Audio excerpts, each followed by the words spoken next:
Yeah. Yeah, how about Anasarian? Top Summer. Yes, sir. So, how was the ball game? Like they say, you lose some, you win some, and you lose some. So I don't think it was a bad game, uh, because I think the first half we really played very very well and had a lot of chances, and I believe those chances, if you had really scored those chances, the game would have been over a long time ago. But again, we were playing Tunis. They are not a small team at all by any stretch, and Excuses. we gave them a run for their money. You know Excuses. what do you mean excuses? The first half, they played a good game, and the second half, it was atrocious. They played a horrible game. Well, Apart from a that couple of chances, that was about it. and then The so what would second have half, happened? What would have second, happened if we had uh, scored those chances? the second half was horrible. Why don't tell me they had their chances too? You know, they Yeah, had but some. again, this is football. You know, Who you telling that? Must yow give mi nga Johnny xam come, ne yow Johnny, football bi dara Johnny, nga ci xam. Johnny come lately ni waa combo yi nga xam ne bi ngeen dooree affaire yi yàggu bi ngeen ñëw fi di tànqal nii. You know, Waaw, lu ma la bëgg a laaj moom Kawur moom kañ lañ door play football. ma ne ko yéen waa combo yi nii. ma ne Kawur laa wax ñoom kañ lañ door. Non man Jameson laay waa Jameson ñi nga xam ne ok. ñun ñoo amee woon affaire yi ñoo doon yëgal affaire yi waaye Pap Samba today moom fu ñu jaar def a very short one looks like No, because of this soccer game we had to come late, you know. so it's going to be a truncated version. Very much so, really, because but before that I think we need to do something with the ads, the people that kind of help us bring this show every Sunday.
Gambiana. Welcome to Greenville Estate in the heart of Gunjur, just minutes away from the Gunjur Highway. The estate is located in a serene and nature-oriented environment, which makes it the first community in the Gambia certified by the National Environmental Agency. As part of our Going Green initiative, beautiful trees grace the landscape as you drive into the estate, and we are planting even more trees. Go green and own a piece of our Greenville dream. With 673 plots of land available, you can purchase a plot today and start construction immediately. Find your next home at the Greenville Estate, an affordable estate that suits any budget. While you have certainly heard about coronavirus, commonly called COVID, you might not know these important facts and ways to protect your family from the illness it can bring. COVID can be very contagious through air, touch, or sharing food. It has been studied at length, and we can share with you what we know so far. Who are we? We are New World International, a non-profit organization located in Washington State, and our mission is to educate people about coronavirus. The coronavirus can cause serious illness and, yes, even death if not treated right away. The symptoms are similar to the common flu: fever, cough, sore throat, and shortness of breath. Many people experience these symptoms and wait too long to seek medical attention. That can be a life-threatening mistake. Certainly, keeping a safe distance from others that appear to have flu symptoms is advisable. It's always better to be safe than sorry. If you develop these symptoms, there won't be any way for you to know that it's just a common flu unless you have a test done. It's best to seek out a doctor, nurse, health worker, or health facility to get advice and treatment if needed. If you are a student, report the conditions to your teacher right away. By all means, stay home if you are sick. Always cover your mouth and nose if you sneeze, and wash up afterward. The contagion spreads with the moisture droplets. As you have heard, there is a vaccine available for coronavirus. Seriously consider receiving a vaccine before you become ill. And above all, consult with your doctor when you do not feel well. For more information, please visit us online at newworldinternational.org. It's unfortunate in the Gambia, though. Brother Maro. It's good to see you. Well, what's on the background there, Father Mose? That must have been Pasamba. Oh, okay. Yeah, no, I was listening to Madi Jabate's interview with the VOA on sanitization process. Madi on the move, huh? Yeah, and there are people who want to say whatever they want to say. They can continue saying and spewing nonsense. Why that is never going to stop people from moving and standing up for what they believe in. So this is not about relationships. This is not about trying to please anybody. Facts are facts, and up to date, I've not seen anybody who've come to refute anything that has been claimed. All people talk about is, what about that one? What about when that person joined the UDP? We're not talking about joining a political party. God damn it, we're talking about heading an organization that is talking about defending and promoting human rights in the world. So let's get our facts straight. And of course, what I hate, Musa, about Gambians is this nonsense of Anyan. Or is wickedness then Anyan? Anyan what? I don't understand. Every silly thing, they just come up with this Anyan thing. Anyan for what? I'm not applying for Nagala position with Turatisa, Secretary General. I'm not even qualified to hold it. That's why I mind my business. I don't go into those things. If you come and defend that tyranny around the world until you are tired, ben defeat Konga foreign minister Senegal. And then all of a sudden we should forget everything and just start to learn a Yafi touch. It's not happening. But anyway, Sarian, I greet you, my brother. Yes, sir. Yes, sir. Greetings. So I understand that you guys, the UDP, had a convert last Sunday who was so excited that he promised Gambians that he was going to come back for the people, by the people, so but could not come back. And I believe he was in awe, in the presence of Mr. Dabo. As soon as he saw Mr. Dabo, it was like a different ball game. But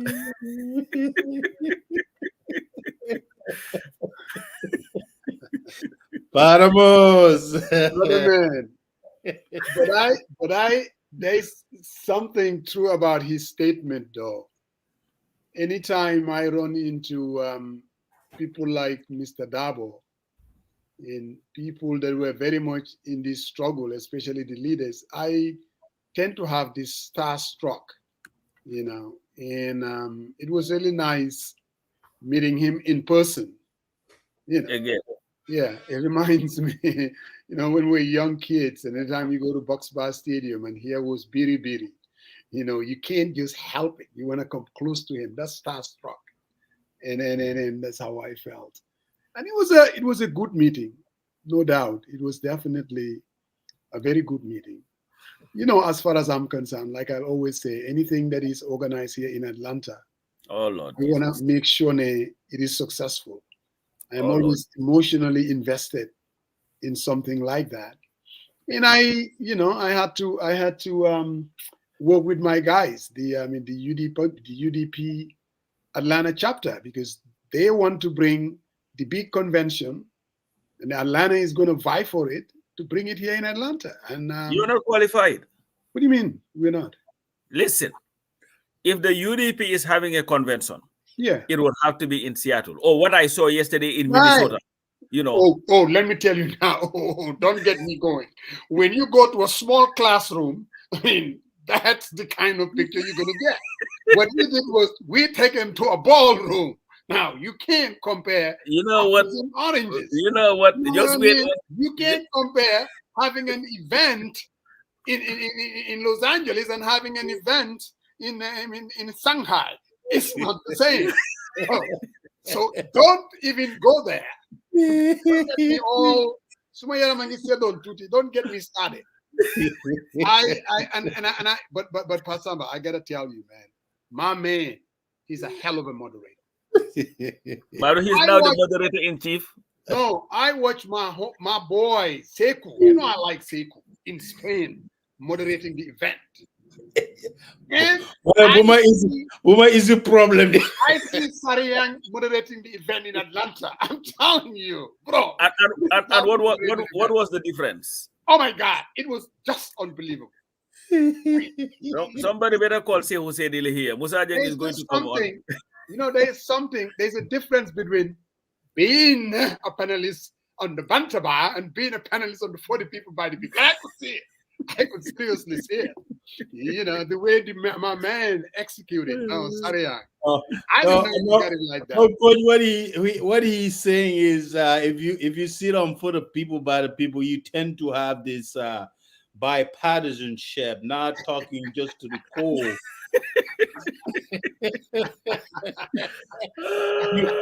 you tend to reach out, coach, who wouldn't be typical supporters. You understand what I'm saying? You have to you tend to extend that. And this was supposed to be a bipartisan gathering, I understand. So you mean that they brought the right person to moderate the event? And but it all centers around for the people by the people show. I mean, after the program, somebody comes to you say, Sekio, oh yeah, you know, now we know, oh, for the people by the people. It's not actually the partisan tone that they tend to. It's more inclusive. So that's where Musa is going with this today. And I was interviewed on the banter bar. I'm like, okay, I wouldn't be there for a while. You're going well, that means that they really like what you were saying. So you know your boy Sehu. So but I think it was nice, and I would just piggyback on that to also tell the people that Halifa Sallah would be in the UK in 2 weeks. They're also having their AGM. And after the event, after the AGM, there would be also a Gambian event in which Mr. Salah would touch on various issues, including the constitution, the draft constitution, and other issues pertaining to the country. So I hope that people will find time to join. And I have the address here. So he will be talking about the constitution building process, including the 2024 draft, diaspora voting for the 2026 elections. And it would be a dialogue with Halifa Sallah. It would be on Saturday, September 21st at 5 p.m. British UK time. And it is going to be, man, I can never reach an address in here. But the place is called Barkentine Hall Community Center, 12 The Quarter Deck. The Quarter Deck. That's the name of the street. London, E14ASJ. Whatever that means. But anyway, that's where it would be. So I know a lot of people have been saying, what is Halifa going to say about the draft and all that stuff? You'll hear a lot on that day. And hopefully we'll get some clarity too from his end on what's going to be. But anyway, yeah, so I just had to, Yeah, and you didn't pay for the ad.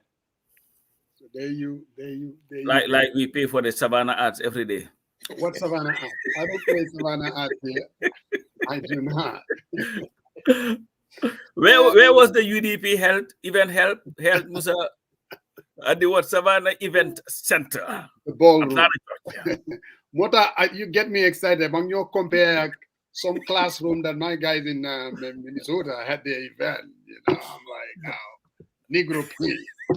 And Musa, we gotta give kudos, man. The setup was magnificent. I mean, I didn't even realize because I was not on Facebook that day, but you know, I seen that, you know, even before the event started. I guess that was distributed to all the all the necessary platform to let them know. You know. I didn't want my cousin to say, no, Father Muslim, you sabotage. No. You know what? Also, Mos, I also understand. Yeah, thank you very much, Deba Chako. Man, Minnesota la jógee. Minnesota is the most is the best place in the. Believe me, But Minnesota combined with Kansas and Wisconsin, you know, Musa, they are on top of Atlanta, only like a grand, man. They raised 20, Atlanta raised 19. So no. Of course, but Atlanta, No, it was no. I think it was more than 19. Go back. No, I think it is. It is more than after. Yeah. So you know what? UDP now you have Musa Jeng where you want him because he will not want any other state in the US to outraise you. So when any state raises $1,000 more, talk to Musa, he will try to top it up. So since mom he believes that Atlanta is the greatest thing since sliced bread, use it. Well, anyway, Musa fu mu nekk nii, I think ni ñu taxawoon ñu jonkon yëpp what they want to hear mooy this whole thing about Tangara, the Minister of Foreign Affairs of the Gambia, Diaspora Affairs and whatever is a long name. Anyway, he is vying for this Secretary Generalship of the Commonwealth. And of course, there is a big talk about it. There is a petition being circulated. And Mahdi is the spokesperson for that petition. And it has brought a lot of topics, Musa, and I believe that there have been a lot of conflation of the issues. But again, I believe those conflating the issues are doing it deliberately too, because they have nothing to counter the arguments that are being put forth against this man's candidacy. And of course, true to form, the people are turning it into a personal thing. There's even this idea that Mahdi, because of how the government, we know that, tried to get him fired from Westminster, that may be the reason why he is behind this. And of course, if you know Mahdi Jobati, you know that Mahdi Jobati would always stand for what Mahdi Jobati believes in. And unlike Tangara, when Mahdi could not agree with the Westminster Foundation on the Palestinian issue, you know what he did? He resigned. He did not sit there worrying about, oh, I have kids to feed, I have to have a job, or whatever. His principles. When the Westminster came to him and tried to tell him, you got to tone down your opposition of this Israeli invasion and the genocide in Palestine, he told them, you know what, that's not going to happen. And you know what? You can take your job and I will continue to be the advocate that I am. And that's, Musa, that's what people with conscience, that's what they do. Now, they will tell you about Tangara. Tangara, I've met with Tangara. Is he a nice guy? He's a nice guy. But being a nice guy is not enough to qualify one to be a promoter and protector of human rights around the world. Because for you to do that, you have to have principles. You have to be guided by conscience. And to have principles and to be a person of conscience would mean that when somebody that you are working with, when somebody that you are friends with, when somebody that you are associated with is engaged in blatant violation of rights, you will stand up and say, you know what, nah, I cannot have this. But there's a guy who conveniently sat there, they'll tell you, oh, well, he would tell you that he was a journalist. He worked with Data Hydra. Musa, I know you would hate to say this. If somebody had killed you or ordered for your killing, that person would be somebody I would never work for. And I don't give a damn what position it is and how lucrative or whatever the job is. It can be the most lucrative job ever. I will never work for that person. But when Dada was killed, everybody in the Gambia knew that Jammeh had something to do with it. They appointed you. What did you do? All of a sudden, your protest for Dadas who killed Dada was on the backbone, and I gotta go and feed my family. Let me go and get a job. When the kids were killed, Tangara was there. Everybody knew who gave the orders for those kids to be killed in broad daylight. But that did not stop him from taking a job from Jammeh. When Jammeh executed 9 prisoners in violation of the Constitution, and they confessed to doing it, did the guy say, you know what, no, I'm stepping down? Hell no. Because that was not important to him. So these are just little things here and there, if you want to call it little. And then they will tell you, well, you know what, somebody, Musa told me, well, the family yange dori domji yari baija. You know, like the father did something wrong and you're blaming faulting the kid for it. No. This is not the kid. This is the man who helped the guy who was doing the damage. And helping him does not only stop at taking a gun and killing. No, he was Jammeh's mouthpiece around the world, telling the whole world how great and democratic the Gambia was. That was his job. It is a joke. But anyway, I'll just stop here. Mr. Marong. Yes, sir. Oh, you're giving me the floor today. Yes, No, I think I'm with Coach. I've seen a lot of comments, and quite frankly, they are very interesting. And I think, you know, no matter how they wanted to promote the candidacy of Tangara, I haven't seen any. As I said, I haven't seen any substantive argument put forth otherwise in terms of why the man is the best and suitable candidate, you know, for this position. And also, I think the other thing is we have to start holding our leaders accountable and saying that, oh, there were several people. No, that's not the point, though. The fact that this is the man who's been at the foreign affairs, but what has he accomplished? I mean, I asked someone this a couple of days ago, what could you say that was his biggest accomplishment? What did he do? I mean, they could not. So I think the fundamental question goes back to, we just cannot continue, as you said, conflate two issues here, right? So the fact that Gambians' rights, or Maddie has his right to speak up, but going out there personally and trying to turn this to be like anya jealousy and some type of hate, I think that's totally uncalled for. He has the fundamental right as citizens.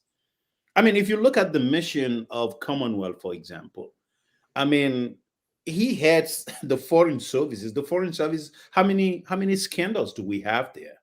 What leadership role has he taken to resolve those issues? I mean, has he talked to us? What has been? We got Savannah, we have Mauritania, we have several. I don't remember, but what has he done though? What has he done to resolve these issues? So the fact that just because somebody wants that position, or he's a Gambian, that's not the point. The point here is Mahdi, based on conviction, and puts a very, very persuasive argument. It's subjective whether someone says, "Oh, that's not true. You're going after him. You're going after him."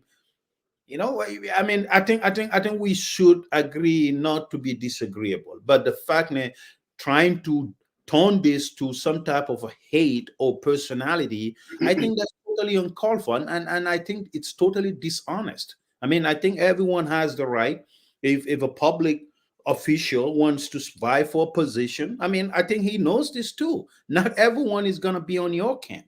people can stick out and speak against this. And I think those voices are the one they state their concerns. And I think the fact, there were several people, Barrow doesn't listen. We sit on this platform every Sunday. I think 3 Sundays, we didn't talk about seating yet, but every day we talk about him. We think that was a bad, appointment. But did he listen to us? He didn't listen to us. But this is one that I think bring credence, because basically the petition and the voices, other media houses pick it up. And I think if they had to have a debate, I wish his opponents will actually ask him this question. You've been a foreign minister for the Gambia. What was your biggest accomplishment? Because we know there is illegal migration. I mean, every single day, what has he done? What has he done to tamper that down?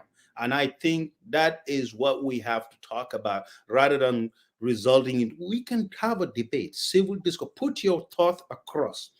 Vie for your candidate, sell his credentials without, attacking folks. I think that is just what I'm concerned. I think the conversation is kind of drifting from what the main focal point is. And we will speak up. I mean, it's not going to be any silent about this issue. I think it's very, very fundamental.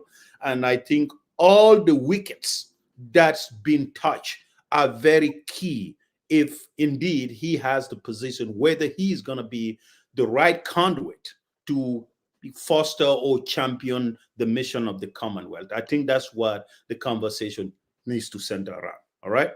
So, Father Moose, with that, you can take it away, sir. Unfortunately, I always like issues that I can be the contrarian and bring in and play the devil's advocate. Unfortunately, I cannot. See, for me, when people make it about Mahdi, I think they totally misunderstand what the issue. This is not about Mahdi and who Mahdi is. I did not sign the petition because of Mahdi. Seriously. I did not sign the petition because of Pasambaja, where he stands. I signed the petition because I believe this man, Dr. Tangara, has no business. In fact, I did not want him to be the Minister of Foreign Affairs. See, thank God, I think there is a bigger picture here. And this has to take us back. Gambia under Jammeh for 22 years. And I think it is important for us to go back and have the debate. Hold on one second. Where the hell am I? Sorry. Yep, sorry about that. You see, for 22 years, Gambia was under a dictatorship. And the country was challenged. And through that period, we know the character of different individuals, and where people stood at that time says a lot about that individual. And I am not naive. Musa Jeng, living in Kaur, working for Kaur Area Council during that period, the way he reacted and how he stood on the dictatorship will be a little bit different from Musa Jeng living in Atlanta, in where I don't have to worry about security. I don't have to worry about my job. Where I stood would be a little bit different. But there were people where they stood and how they enabled, just like Pasamba said, when people were slaughtered, when people, our economy was pretty much like a purse for the president. We were living under difficult times, under dictatorship. Where an individual stood says a lot about that person. When Gambia was rescued, unfortunately, and this is where is the biggest disappointment, if you ask me, when President Barrow was asked whether you would reach out to people that work under the dictatorship, he said, there were a lot of Gambians that I can reach out to. So at that time, now, I am not saying just because you were fighting during the struggle, so somehow you deserve a job. That's not what I'm saying. What I'm saying is, you fought during the struggle to bring about change, but to be sidestepped, marginalized, and bring in other people that enable the dictator. And for some reason, And competence has nothing to do with it. Sarian, you just mentioned that. I don't think that Dr. Tangara is all that qualified. What has the man done? I want somebody else to tell me this. What has he done? How many interviews have we really witnessed? And Dr. Tangara has never been on this platform. I've never heard him on Coffee Time or any of these FM stations. You would think a Minister of Foreign Affairs, one of the most powerful cabinet positions, it would be somebody who would be out there setting the stage, just like you have, let's say, Minister of Finance or something like that. None of that. You are responsible for diaspora affairs. Has the man ever even talked about the diaspora? I've never heard of that. I don't think he's even competent to be Minister of External Affairs.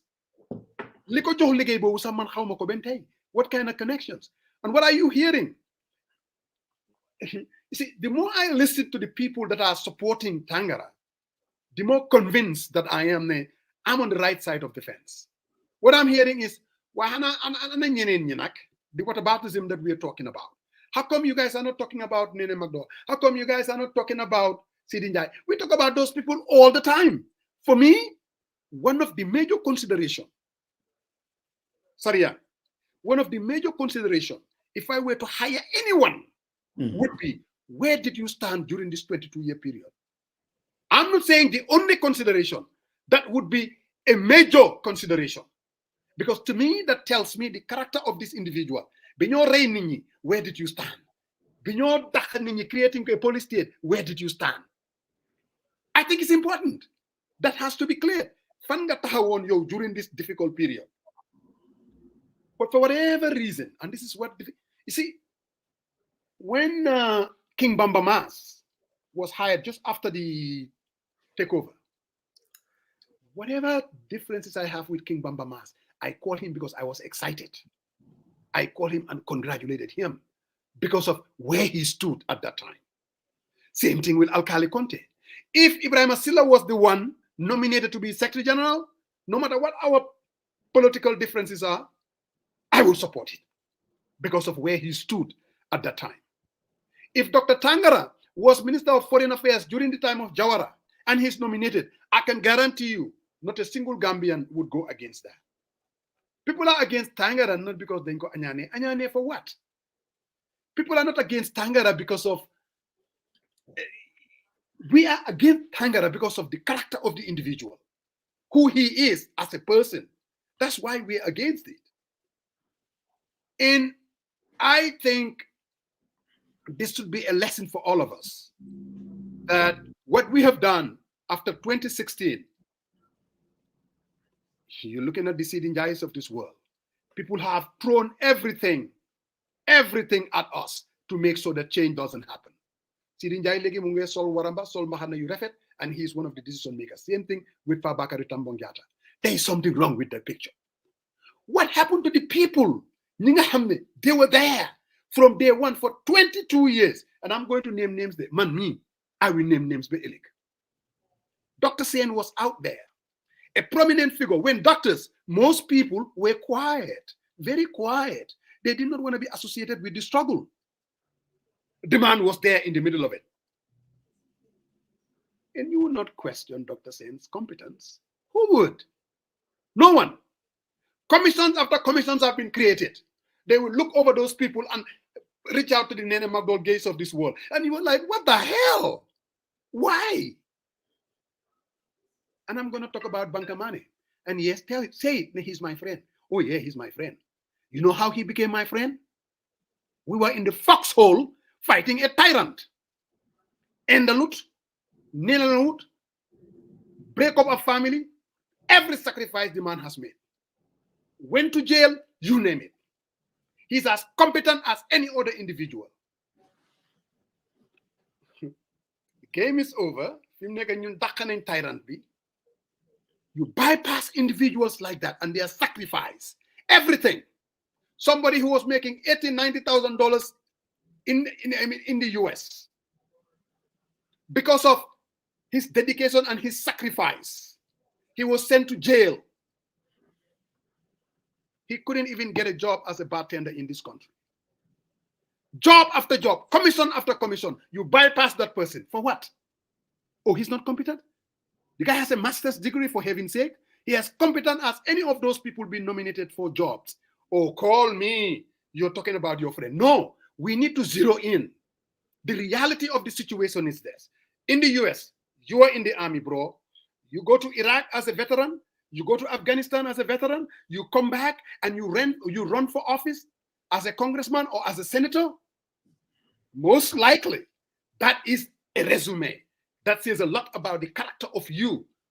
And 9 out of 10, they tend to be voted into office because of who they are. It says a lot about the individual.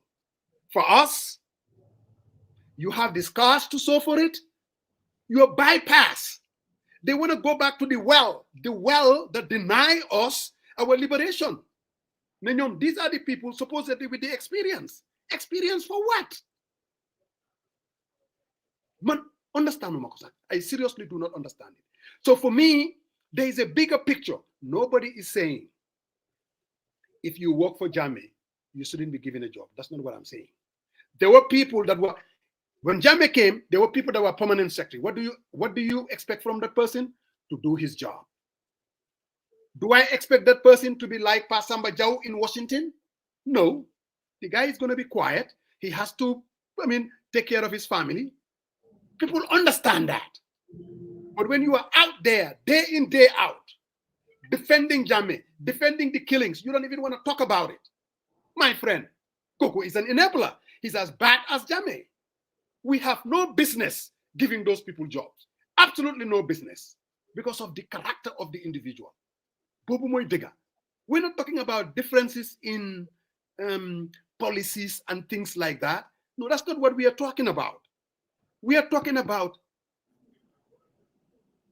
time. You see, Jammeh's range, those were difficult times for Gambia. And we cannot just step it aside, just put it aside and say, kumbaya, let's just all get along. It doesn't work like that. And I don't want Dr. Tangara to get this job. I don't know him from Adam. Most people that know him, they say he's a nice guy.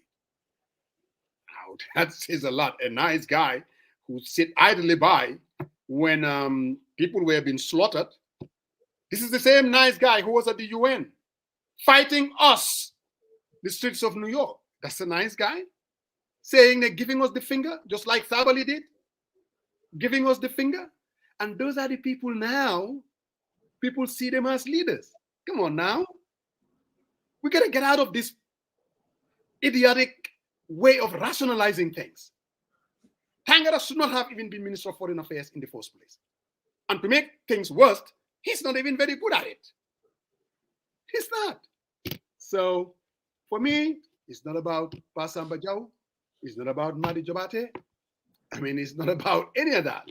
I cannot, good conscience, and say, even before the petition, I had Fatu Kamara can tell you this.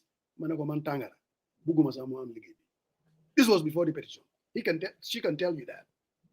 I think she's the wrong person for the job. And really, and I don't think Anyan has anything to do with it. Really.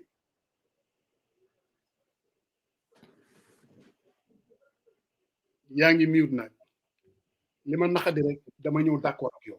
That's the thing that bugs me. You have no other choice because man gis nga waxati diga fu nga mujjee rek mooy di d'accord ak moom rek.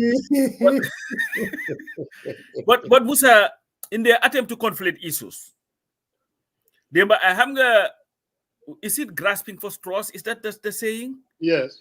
That's what they're doing. So they're just trying to see what they can hang on to so that it would stick. Nothing is working. There was this thing being circulated when Bamba Mas, my brother, announced in 2021 that what's his name? Jobate had joined the UDP. And their question was, where was the outrage? Where was the petition? This is what I wrote then. And it was published by the Fatu Network, September 26th, 2021. If the UDP can openly embrace a non-torturer, Jobate, what will stop them from embracing the torture party APRC if the opportunity presents itself? You cannot claim to have a disdain for Jammeh's human rights violation, but turn around and embrace his torturers. Jobate definitely has a democratic right to support any party, just like the APRC has the right to coalesce with any party, but no party of conscience, especially a party whose members suffered the brunt of Jammeh's dictatorship, should embrace such characters. Just like the Jammeh Barrow Alliance, this act by the UDP is also a betrayal of the Jammeh victims. Isn't Musa? One thing that people must know is most of the people just do not talk out of a vacuum. Yeah. There is something that guides them. Conscience guides them. And when I hear people sometimes, you see, I always say this, Musa, about Madi Jobate.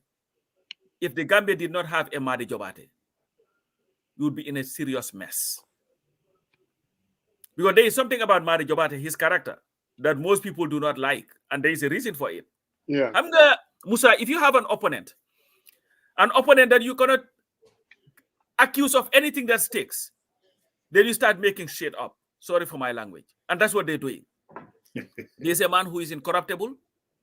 There's a man who is honest. There's a man who is patriotic. There's a man who is dedicated. There's a man who has everything that you would want for your kids to have. This guy Musa. That's what Mari has. There was a time in the Gambia they used to tell Pabo Degane Pabi dafa naxari deret Gambia rek. Check again. It's a man ko xamne ni is a very principled person. Yeah. And that's what Madi has. Because if they could get anything on Madi, we've seen the president go on a run. This Madi Jobate, key, the we go to media, you go to platform, key. And that's when they went to Westminster. They tried everything. Nothing will stick. Madi is not a petty guy. If you've dealt with Madi, he's one of the most humble people that you will deal with. And guess what, too? He is highly qualified. So if Marek Molon John Plus and Madi wanted to do that, he could have been vice president of the country. Yeah. Easily. Yeah. And like I said, if people love the country, respect the constitution, respect the laws of the country as much as Madi, we would be talking about a totally different Gambia. But again, there is another argument that is made, Musa. This Commonwealth is a colonial lyric, they exploited the people. I don't even see the benefit of it. Listen, I pass Ambassador Coach Lamin Awajaude. I don't give a rat's listing about the Commonwealth and what they do. But one thing I know though, they purport, and that's why I always use that, to protect, promote human rights, good governance, and all these other things. The man I believe anybody whose job was to promote and protect a dictatorship should not be in any position that promotes and protects human rights. They do not mix, they cannot mix. And you cannot be a convert from embracing democracy willfully, without ever lifting a finger, without ever raising a voice. And then all of a sudden change has happened. And now you are the most qualified person out of 54 nations to be the face of democracy and human rights. Do you see that contradiction? It does not add up. It does not make sense. Bob Marley muntaneka the face of Naga. Yusundur muntaneka the face of reggae. Try na ko fi gene fi reggae album. Daga degi ken wax ko associate ko reggae. They don't mix up. It doesn't make sense. It does not add up. You are who you are. Tangara can never be. All Tangara can be is somebody who is trying to become a Democrat. And even by their logic, Sibopam, some people will use these arguments about, oh, well, he is not convicted of any crime. Okay. Tangara is not convicted of any crime. Yeah, Jammeh has not been convicted of any crime, has he?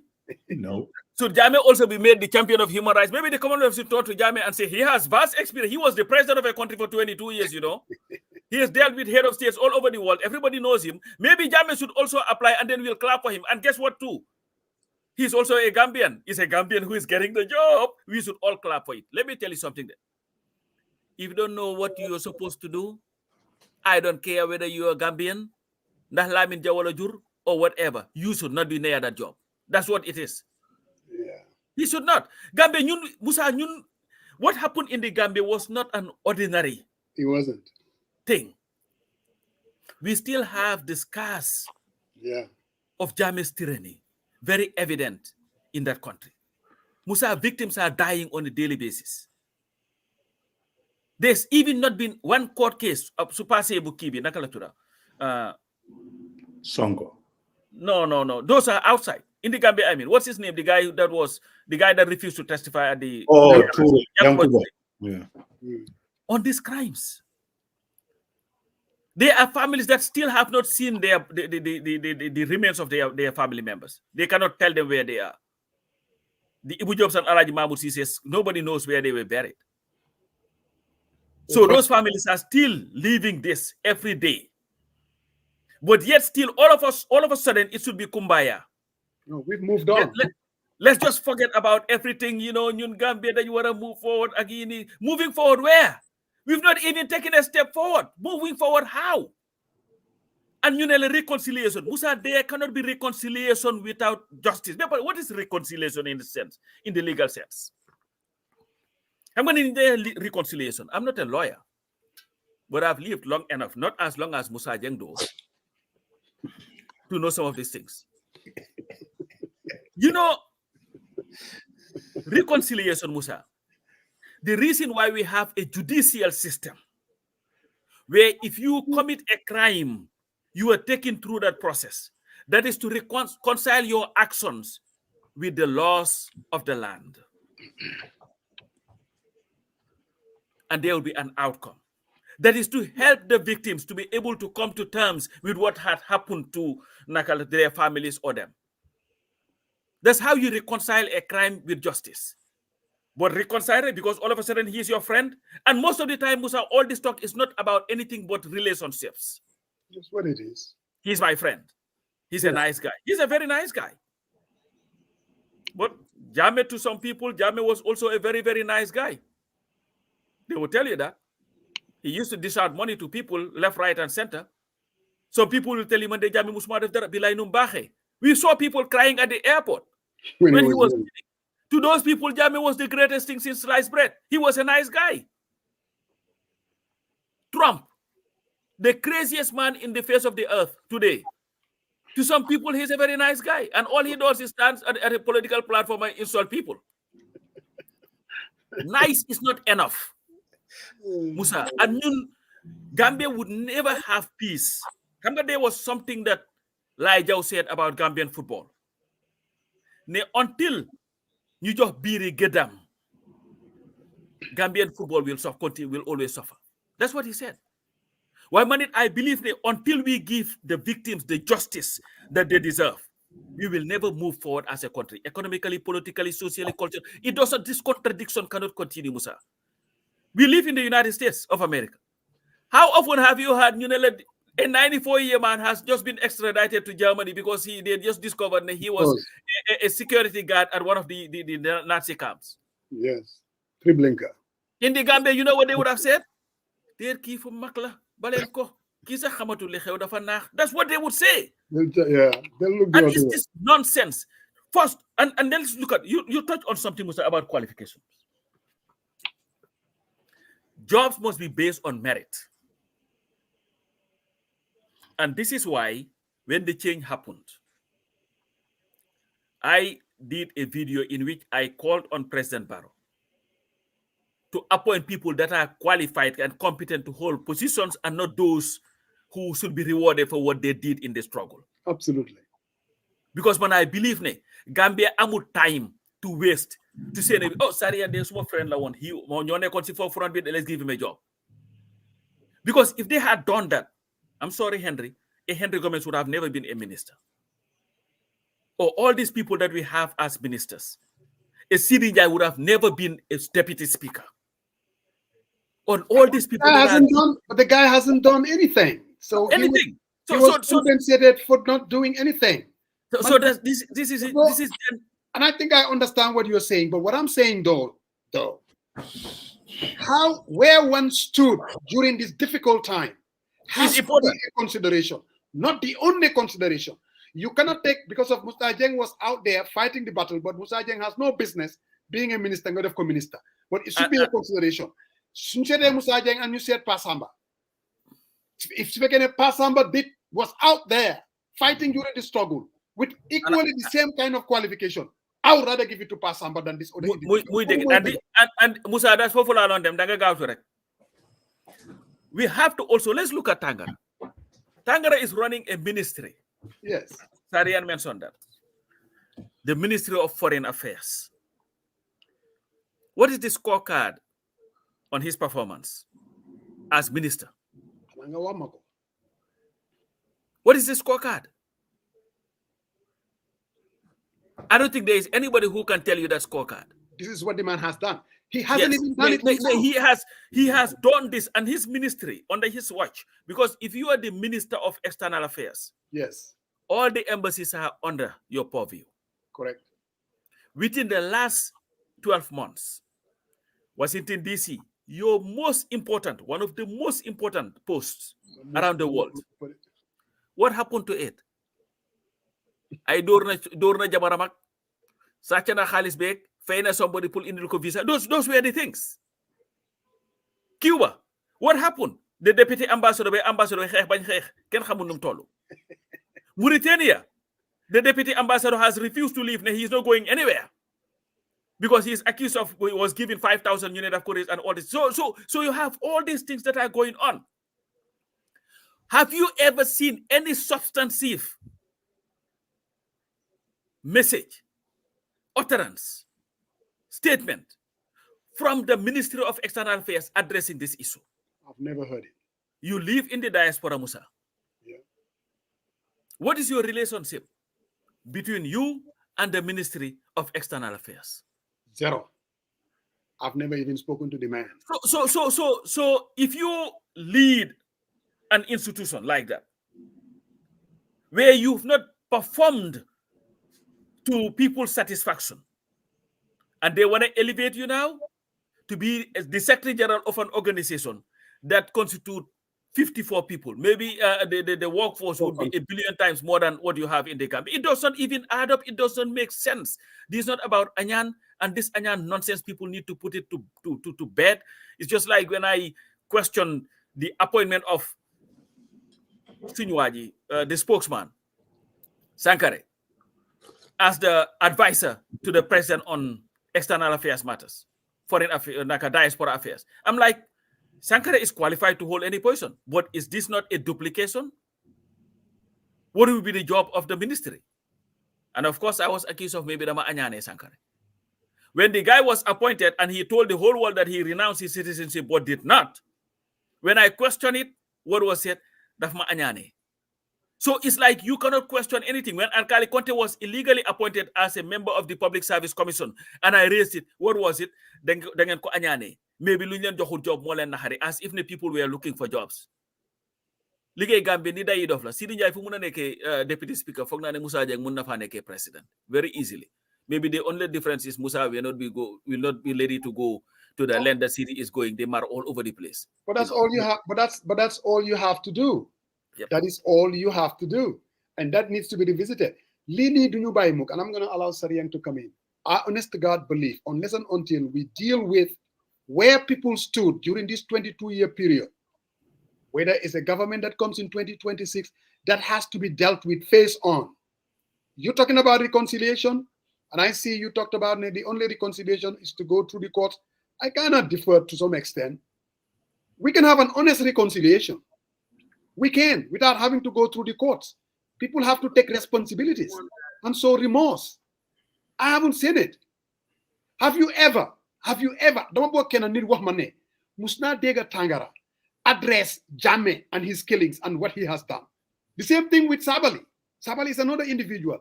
Most of these guys, they would never come in and even say, you know what? We went through this situation because the Sabalis of this world, they were victims too. He went to prison. Jammeh did not treat him right. But you see, he would never come out and say, this guy is evil. This guy has killed people. Same thing with Tangara. Has he ever done it? Never. So, Sarian, go ahead. Yeah, today, Musa, I think one thing we can all agree is, how this conversation or how this issue all drives us to the center, and I think for a very very good reason, as you guys both highlighted, and we talk about the scorecard. I mean, if someone is the leader of an entity or an agency, and there is this internal conflicts, or actually embarrassing the country in the outside world, that's a total reflection of who the leader is, and I think be able to tackle it.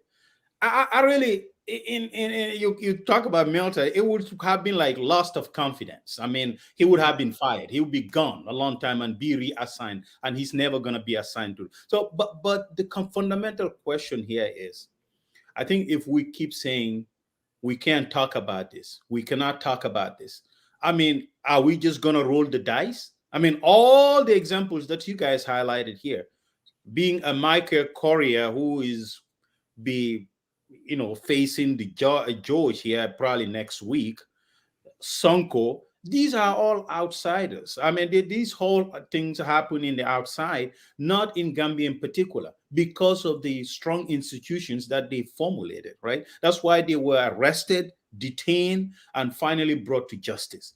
Our own country, whenever we raise these questions, I mean, respect the victims for God's sake, right? So all these things, you can't just keep talking about TRRC when folks bring these issues and saying, where is the morality when all these atrocities were happening? This man hasn't spoken. I remember 2013 when he was in at the UN Assembly. I mean, he was out there when Sabali was giving the finger to the guys and all that stuff. He was out there. He didn't say anything. There was a confrontation between him and the folks. But at that point, he felt that that was the right thing to defend. And I think the question comes in today. When they wanted, he is vying for a higher position. Folks are saying, hold on a minute. This was the man who was at the far front. And, he hasn't said a damn thing. He hasn't done a damn thing. And there's a consistent pattern here.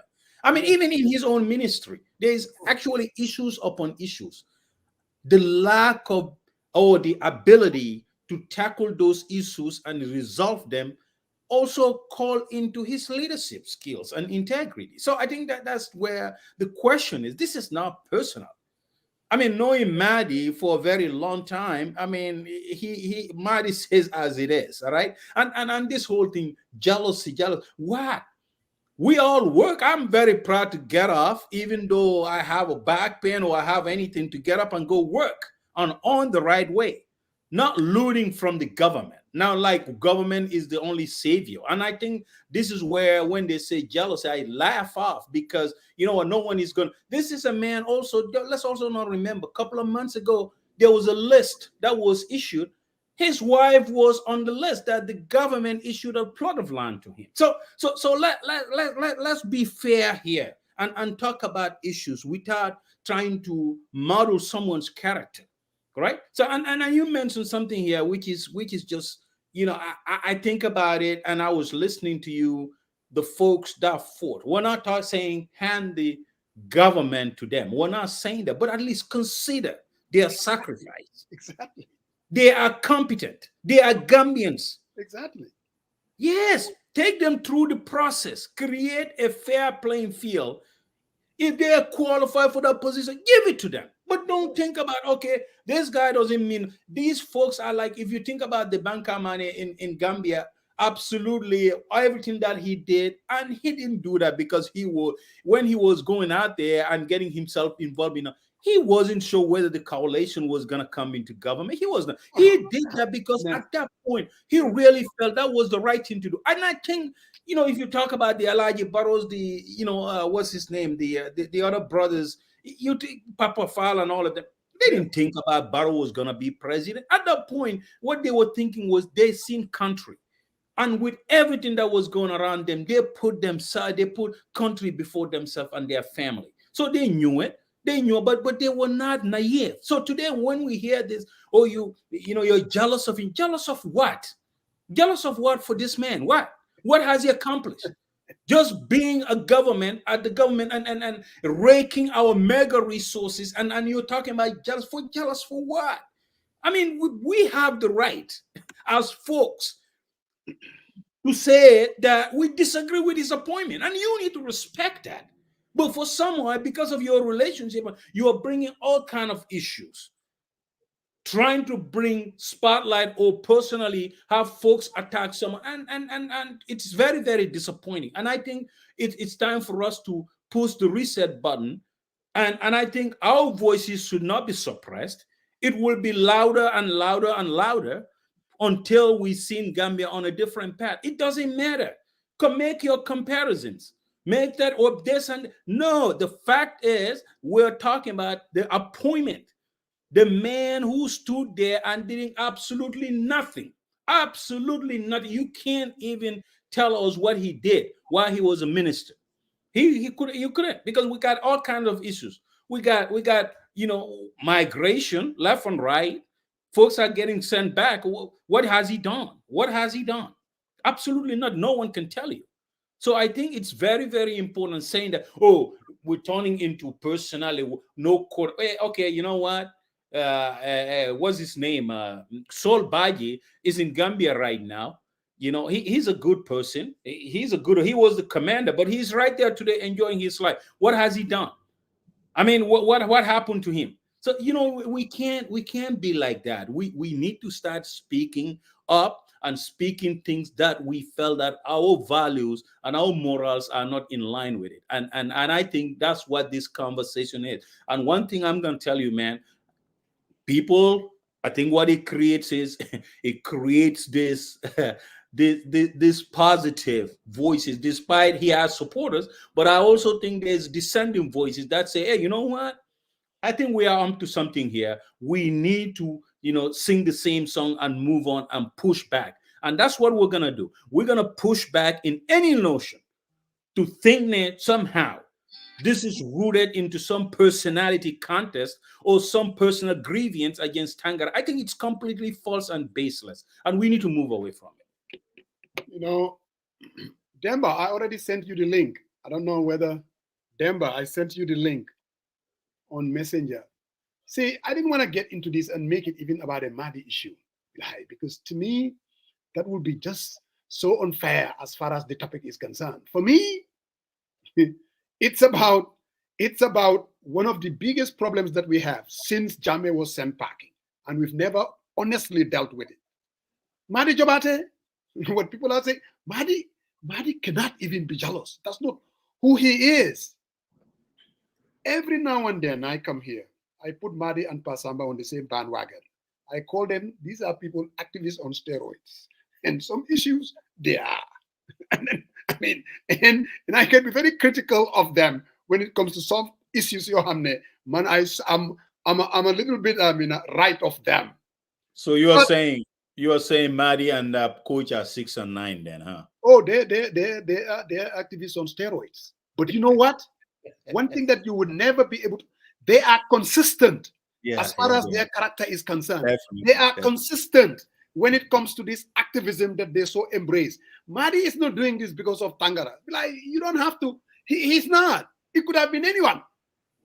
Anyone, Mahdi would take the same position.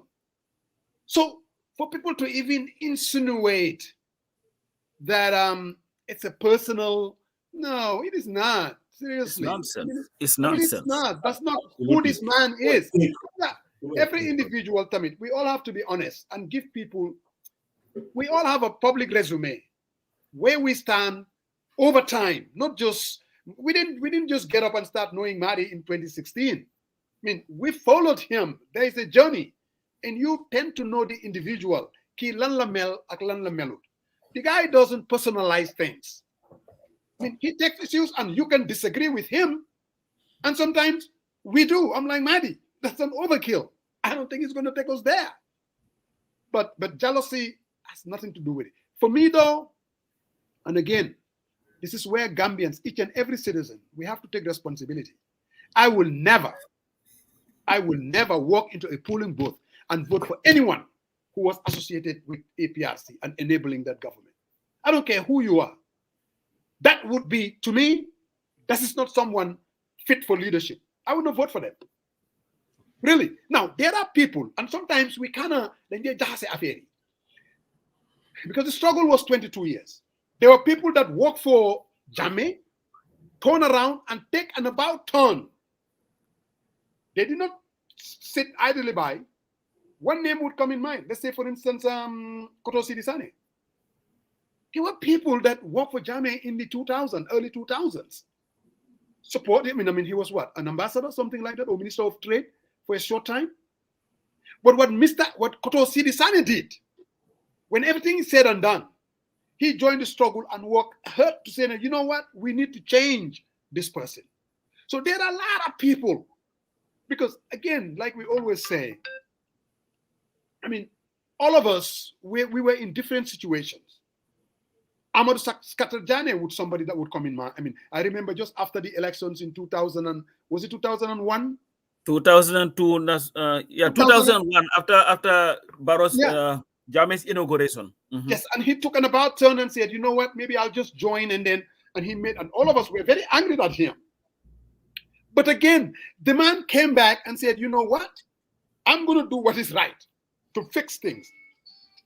Why no hamne, you were there for the entire period, 22 years. You never walked away from it. And then somehow you were seen as someone, whether it's the Fabakary Tombongyadas of this world, whether it's Sidi Njai, whether it's, the Dr.Tangaras. I don't think those people should be out there. It has nothing to do with jealousy.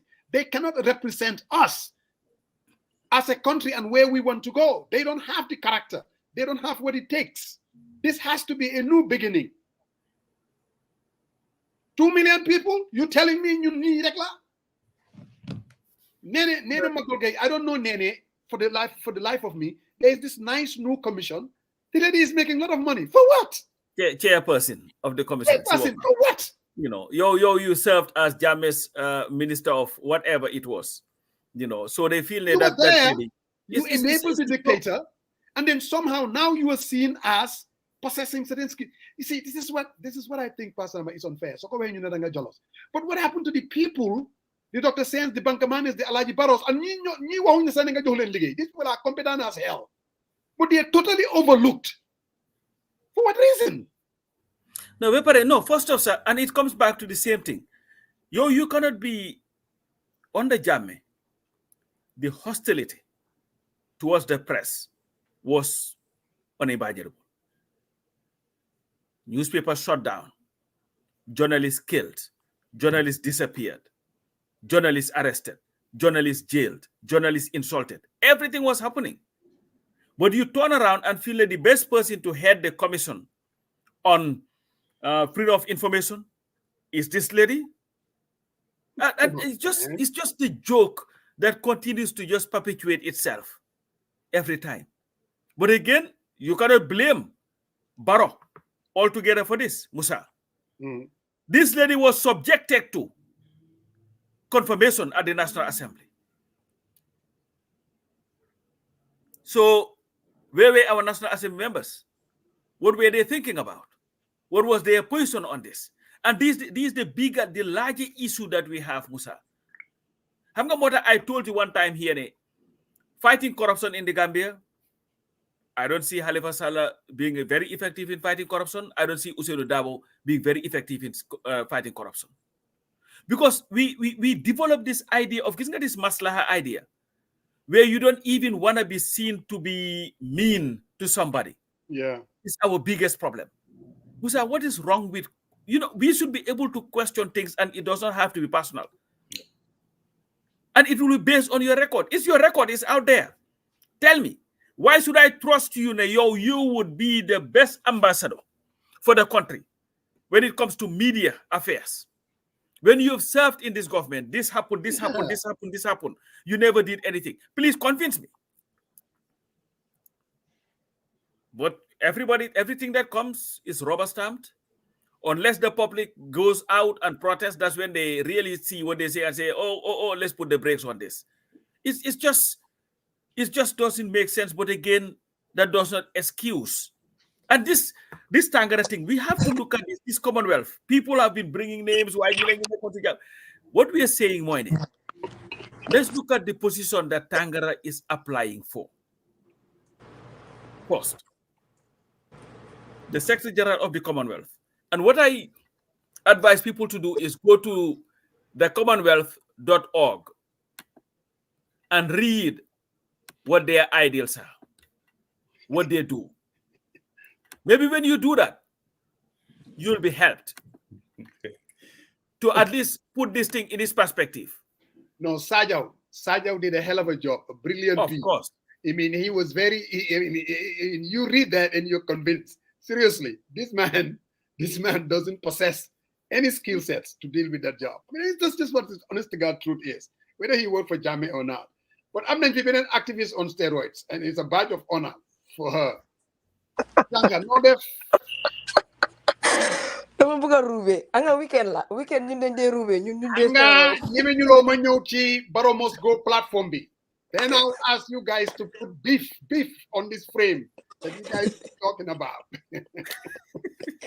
yaa ngi startaat xam nga da nga commencé di wax maa ngi nuyu ñëpp sa audience ak ñoom Coach ak Sarah kii Sarian yow bi nga commencé ñun ñëpp ñu ngi sa site ñu ngi la gis ñu ne waaw da nga naan coffee bu baax tey dafa si benn deal léegi nga dem ba si digga bi rek nga jaxase mbir bi nga ne naka activiste on steroid ngay ooyee Madi ak Coach activiste on steroid moo tax ma dugga ma bindal la ko activiste on steroid ñoo ñëw waaw waaye on a serious note nag wax ngeen fi yu am solo te am na question bi nga laajte lu tax mënuñoo hire façon nit ñi nga tudda sànqa the answer is very simple it's a direct conflict of interest ak ñoom seen agenda loolu rek la they are a threat because su fekkee ne yow you are competent yow nekk nga ko xam ne am nga morals pour nga ñëw nga liggéey ci ñoom Barrow ak government bu ees bi it wouldn't work it's a direct conflict of interest ak ñoom liñ bugg a def because yow doo fa yàgga sax yow yaa fa toog ba si kanam nga ne déedéet ñi pare wuñ pour liggéey so ñoom they will bring people ñoo xam ne they are like minded gis nga ñu like minded rek ñoo mun a ànd bu yàgga nañ waxante digga gis nga Coach mu ngi ànd ak yow Moussa waaye bés boo nju njaaje daf la faa bàyyi mu dem ànd ak Madi dama la wax nag wax déglu li ma la How about the other way around? Bés bu nju njaaje dama ko may bàyyi damay wax rek de damay wax why okay let's take it back to the issue this is a serious issue boo xam ne su fekkee ne wax dëgg yàlla Gambia dañ bugg a elevate ñu génn si médiocre si buñ nekk foog ñu attaque foog ñu wax affaire issues buñ di dem into personalities Madi lim isi it's an issue on the table let's debate it te waaye suñ ko buggee debate ndax moom compétent na pour mu nekk foofu noonu yow already wax nga ko man duma dem si competence sam sax because gis xaw ma complete CVM bi waaye morality bi it should guide us te ñu ngi ko doon wax si TikTok bi ne there is one fundamental issue buñ dee bàyyi gannaaw si leadership suñ dee create in the leadership wala institutions yi ñan ñoo fa liggéey muy ministers muy president muy juma whatever it is not just competency look at the person's morality foog nga xool ko because morality moom moo ñoo gaay te kek ñëwoon na si ñun di debate mu ne legally kooku war naa mun a jël liggéey bi yes legally war naa mun a jël liggéey bi su fekkee ne bëgg na koo jël waaye morality moo tax ñun ñuy wax ne amul the moral fiber in his being pour mu ne mu ngi jël liggéey bu mel noonu 54 countries yow nga ne yow dangaa ñëw nga implement affaire démocratie ak good governance foofu noonu when you worked under a regime boo xam ne mu ngi doon violate every good governance bu nekk si buggi good governance and you sat there your morals was moo la doon guide and you still sat there and you took it loolu sa right la woon nga def ko but you have to remember ne nit ñi tamit mun nañoo jël loolu ñu jooj la si in the future pour ndax yow war nañ laa jox liggéey bi na war nañ la koo jox te boobu dafa nekk loo xam ne ñun askan bi we leave that behind but until and unless ñu commencé di jël because loolu moo nekk loo xam ne tey mun ngaa dem Sénégal nga dem Gambia lu legal Sénégal mun naa am legalut Gambia lu legal Gambia mun naa am legalut America but am na basic fundamentals yoo xam ne moo ñu war a guide as human beings bañ juddoo la ñu ko yàlla jox mooy lan suñ conscience suñ conscience ak suñ xel loolu mooy moralité bi nga xam ne danga koo juddoo waale nga deeyaale ko dëkk boo dem nag whether legal na fa legalu fa yow sa moral moo laa guide te loolu ñun ñëpp is uniform is universal te ku tëdda si njëgënaay xam nga lan lay wax niiduloo pour read ko si book niiduloo pour gis ko si court law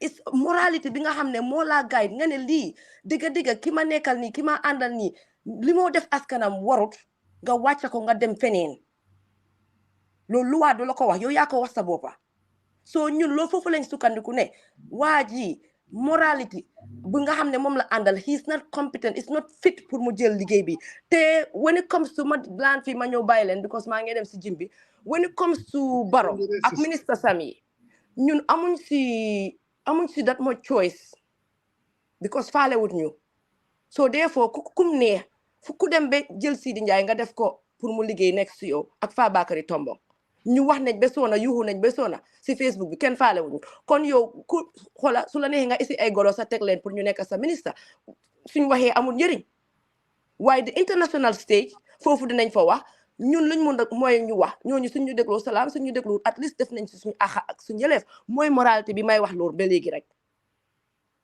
yow sa biir xol sa biir xel di nga xalaat lan moo war nga def ko boo wàccoo ak loolu yow sa liggéey jeex na li si des yàlla moo koy mottali you see so man foofu laay waxee ne Gambia maa ngi ñaan Gambians si if we say ne we are genuine about change we want a better Gambia let's stop settling with mediocre añ lañ bàyyi di joxante excuses yu dul jeex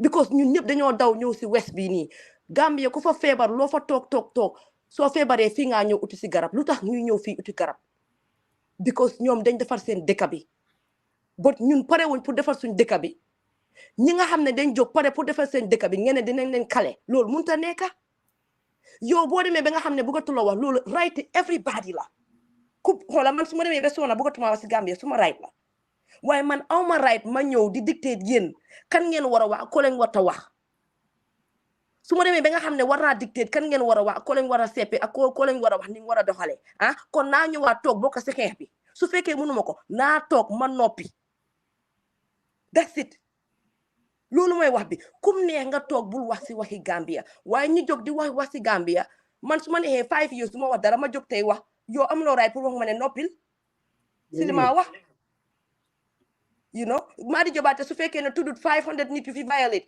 moom la ne su toogee tey de mu ko tudda yow yaay kan ba nga ne xam ne nga ne Madi bu mu tudda ki gannaaw tuddut ñële kori kay let's be real waay Gambia ne nañ bàyyi this naxaate ñun ñëpp we know who is genuine Madi Jobaate is a genuine soul and even the people criticizing him seen biir xol yi ñoom ñoo gën a xam ne Madi Jobaate dafa compétent na si li muy wax Madi Jobaate li muy wax wër na ko Madi Jobaate li muy wax nekkul self interest dañ bugg a nax nit ñi seen xel yi waaye Madi Jobaate amul kenn ku ko mun a taxal dara mu taxa ko amut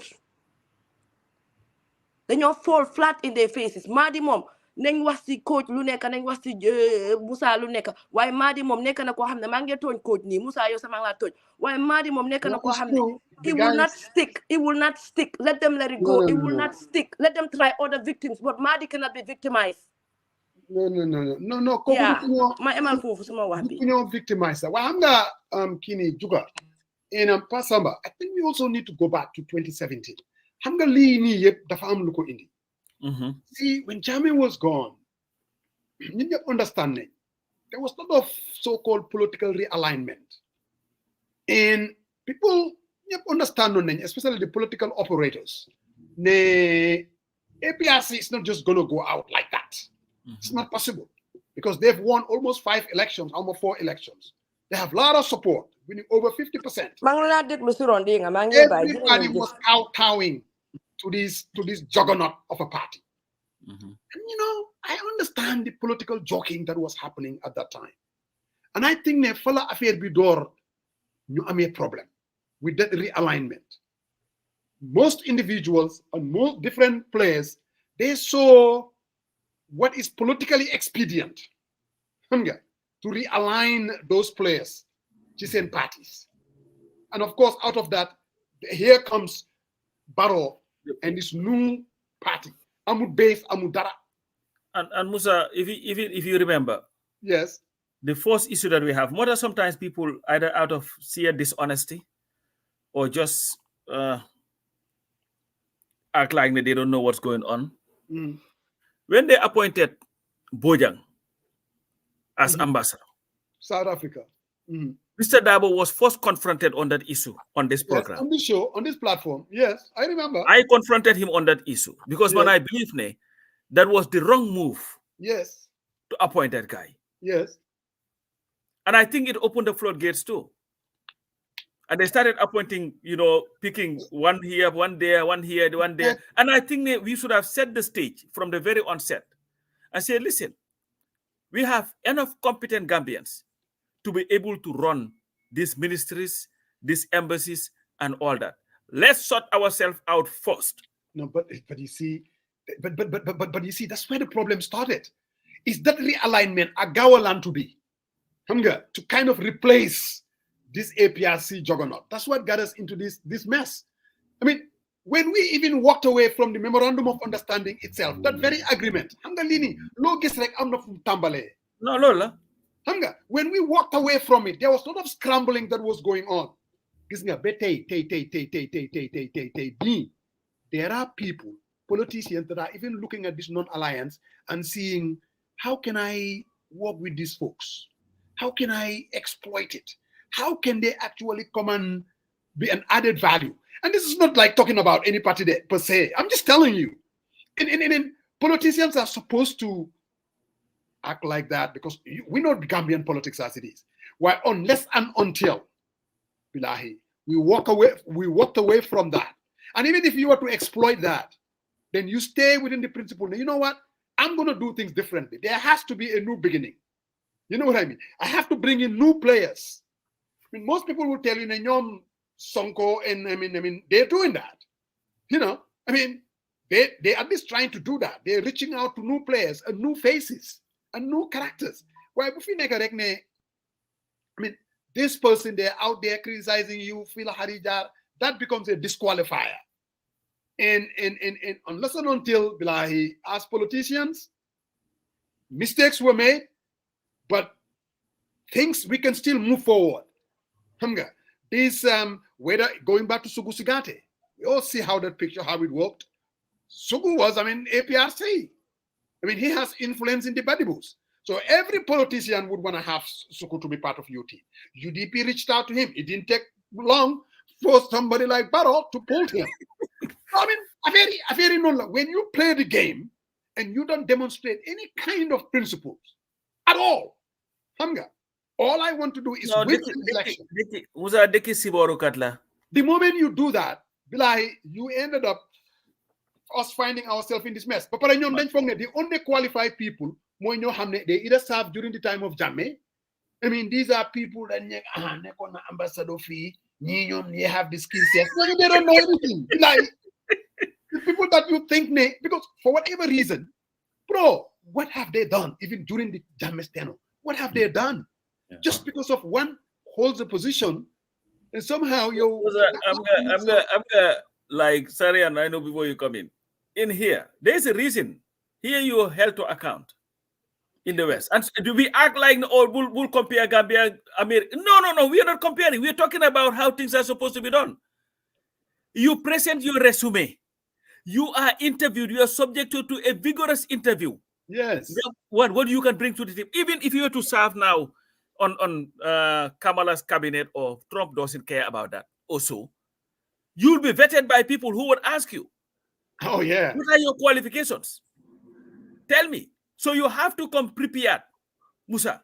I interview people. You interview people for your job. Sarian maybe has done that. You sit there before a candidate. They come. You ask them questions, and you're like, there are so many gaps here. I don't think this is the right person for me. And it doesn't matter whether the person had triple PhDs.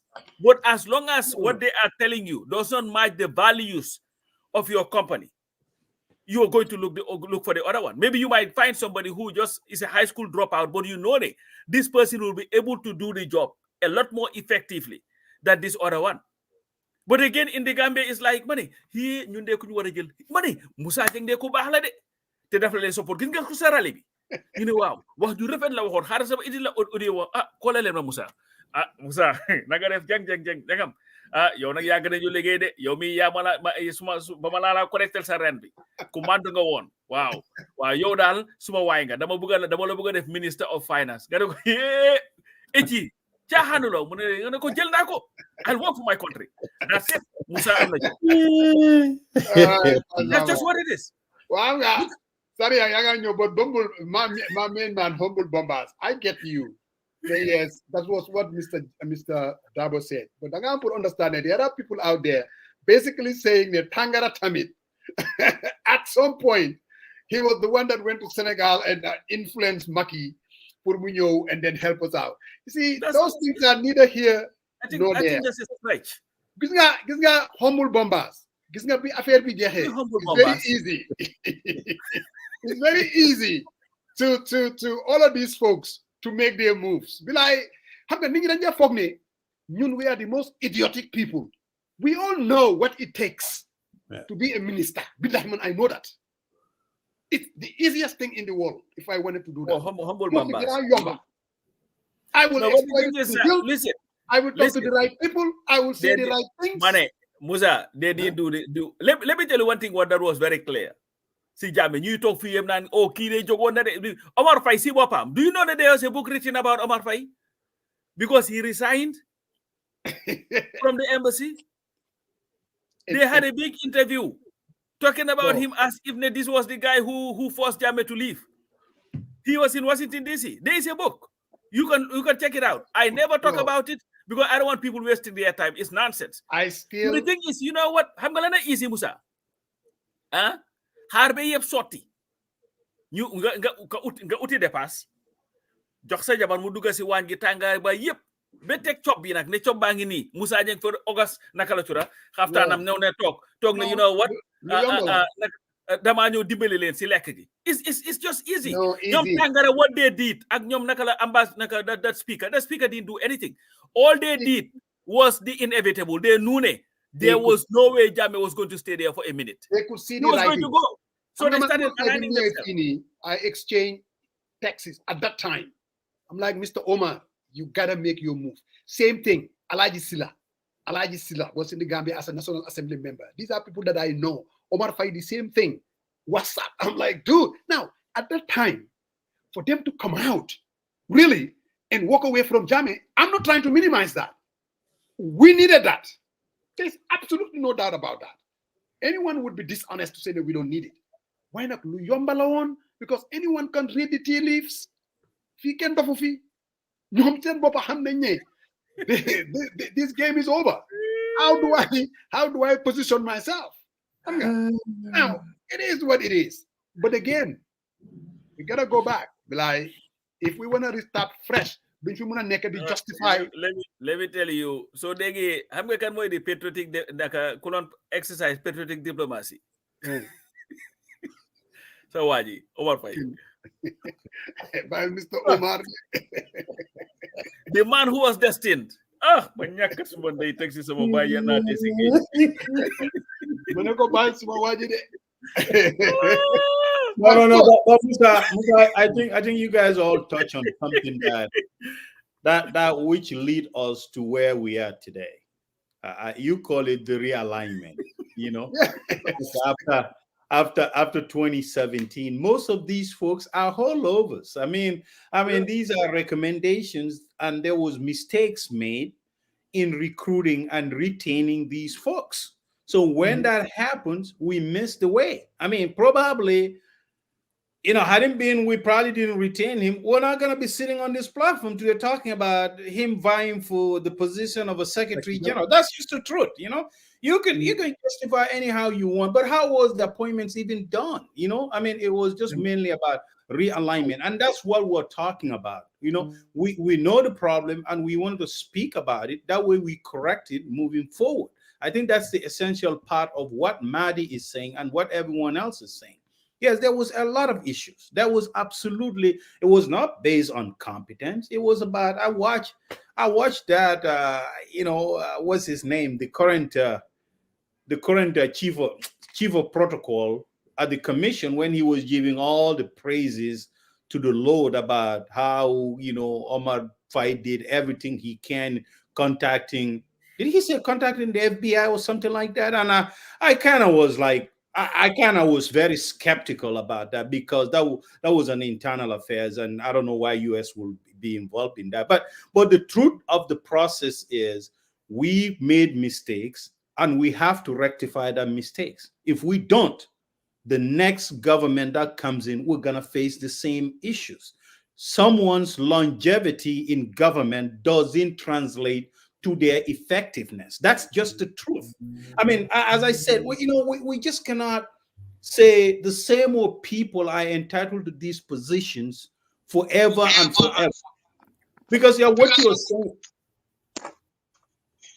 Oh, I think, Demba, you need to mute. They were known as at Seattle Seahawks. They've never won anything. All they do, like to borrow from Fatu to be guy they daldale. That's what they do. But anyway, what I was saying is, let's think about how effective this government will be if we had to tap into a very young, vibrant guy and bring them into this position. They will have a total different outlook, total different perspective, and that translates. First of all, that person gets moved and gets an opportunity, but I think he will bring a lot, or he or she will bring a different perspective. Like, talk about HR, for instance. You think someone who's been here for a very long time, who's been an HR director, you think someone is going to show up at work at 9:30? They plug their kettle and eat breakfast till 10 o'clock.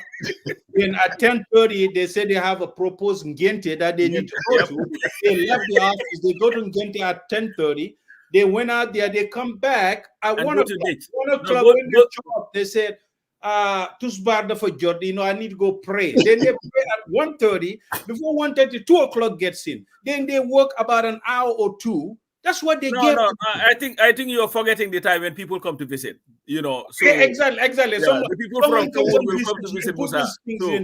How do you think? And you think about someone who comes in there, who's been around outside, don't know that compromise. It's work. When you get out there, 8 hours, you need to. If you take long 30 minutes, you need to clock out. You need to clock in. If you miss 1 hour, you need to make it up. And I mean, those are sort of work ethics that we know. But this is a problem. And if we don't fix it, we bring the same people. We wanted to, let's push him forward. Let's reward him. When is this country is going to kind of get onto the fast track? No. And I think that's the argument. Why can a young man vie for this position? Why should Tangara be the only person among every Gambian that he should be entitled to this position? I mean, he didn't start, even the minister, as you said, Musa, he should have not been the Minister of External Affairs at this point with all the issues that happened. Definitely. Yeah, so what are we arguing about? I mean, the fact is, he needs to be. Let's get people aligned. Think about, I was talking to this young man. He was like, oh, yeah. He was even responding to Coach thing. And I said, bro, I seen you write very nice and in-depth process about procurement. And I said, think about it. If they offer you a position to be at GAIPA, to oversee this, what are you gonna do?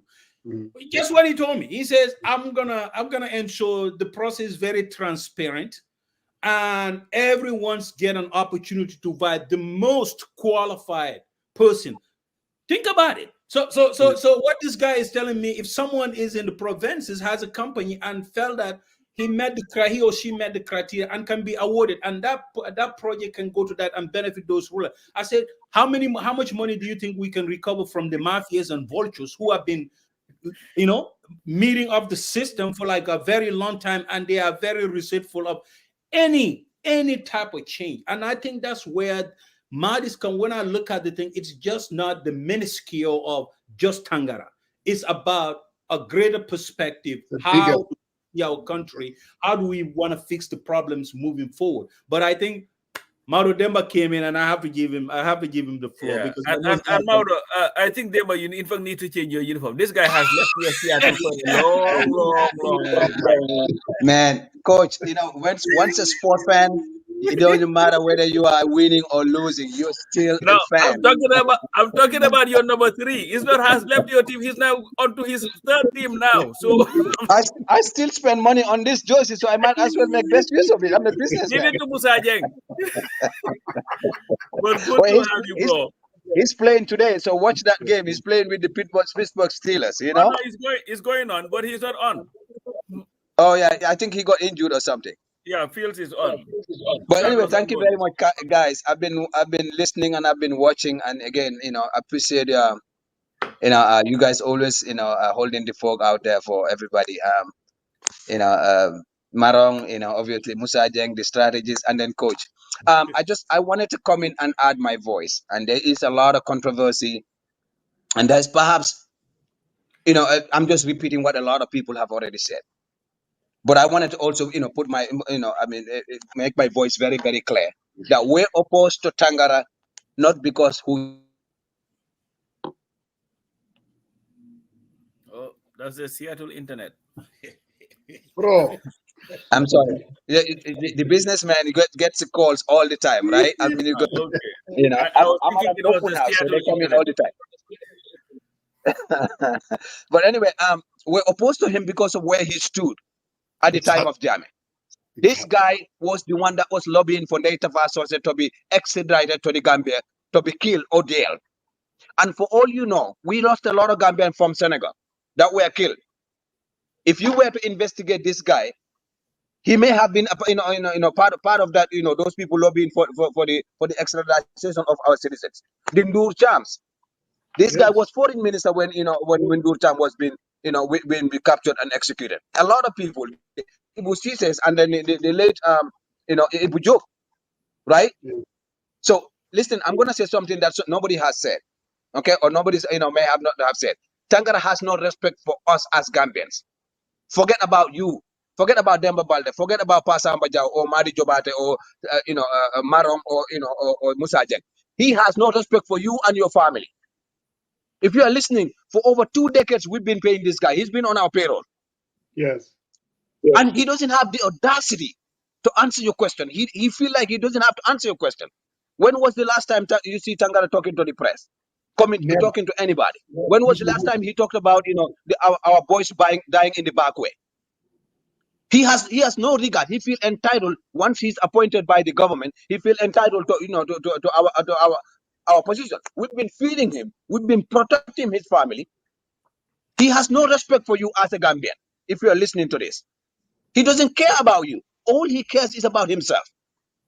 So why would us Gambians listen? If these people want to go and get their international roles, they can get their international roles and they can enjoy it, but not in our name. Not in our name. And that's the difference. This is why we're opposed to Tangara. And guys, the cheapest argument that anybody, the most unintelligent argument anybody can make is every time you oppose somebody, they're like, you are jealous of him. Then go anyani. Anyani for. I mean, this is just it's cheap and it's lame. And us Gambians, why can't we just see the false equivalency of saying, okay, Mr. X did this, so he's also done this. Two wrongs cannot never make it right. How does society move forward if we cannot learn from our mistakes? If we cannot correct course? So Mr. Tangara has no respect for us. He has no regard for us as Gambians. I was I think in a conference with him when MSDG, when he was the speaker. I don't even want to meet him. I don't even want to look at him in the face because we know where these people stand. And guys, it is false to say that we are opposed to anybody who serves in the Jammeh government. It is not true. It is a lie. It is a lie. Gambians serve in the Jammeh government, and they're still dignified Gambians. They were there, and when they see danger, they call it out. And they came out and they regretted what they did, and now they're fighting. It depends how they serve. Say that one more time. It depends how they serve. And we all know that there are a lot of people, I mean, just because of the reality of the situation, that we're definitely working on the Jammeh. But, I mean, we have to judge them on a case-by-case basis, really. Yes, individually. And, for people like Tangara, in fact, I would only support him one condition to go to the Commonwealth, that he's out of our payroll. That would be the only condition that I would support him. He'll be out of our Gambian payroll. You're rewarding him. with the rationale. We're rewarding him. If the guy They wasn't don't- foreign they minister, don't- there's no way in hell he would even be shooting for this job because he would not be qualified, But because of this job, And Musa Jeff, I heard you ask a question earlier. What is this qualification? You know, a lot of the yard measures for our foreign ministry is because they speak a second language. They speak French. Think about it. Most of the foreign ministers that were appointed is because they speak French or they speak Arabic, an international language. They use that as a measure. But Mr. Tangara is one of those people that had never taken responsibility. The people like Fabakary Tombong, people like Sidin Jais, these people were not ordinary citizens. They serve in the highest positions, in most influential positions in the Gambia, and they never took personal responsibilities, of their actions. no. So the least we can do as Gambians is for them to say, for us to say, listen, not in our name. If you get a job, fine, go enjoy it with your family. But don't come here and act as if you are representing us. Tangara is the most disrespectful, civil, employee of the Gambia. He doesn't give a damn about it. Look at all the crimes that are happening, as Coach said earlier, in all these embassies. Where did you hear him talk? The Gambian diaspora, we are trying to vote. When did you hear Tangara talk about us? And he's in charge of the diaspora. Exactly. So, I mean, if you're thinking about, listen, you're then jealous of the Tangara. I mean, you're on the forum, on the WhatsApp forum where we all are, and people are asking, what are you guys fighting for? Are you kidding me? I mean, the struggle is over. What struggle is over? Who said the struggle is over? Your struggle is over.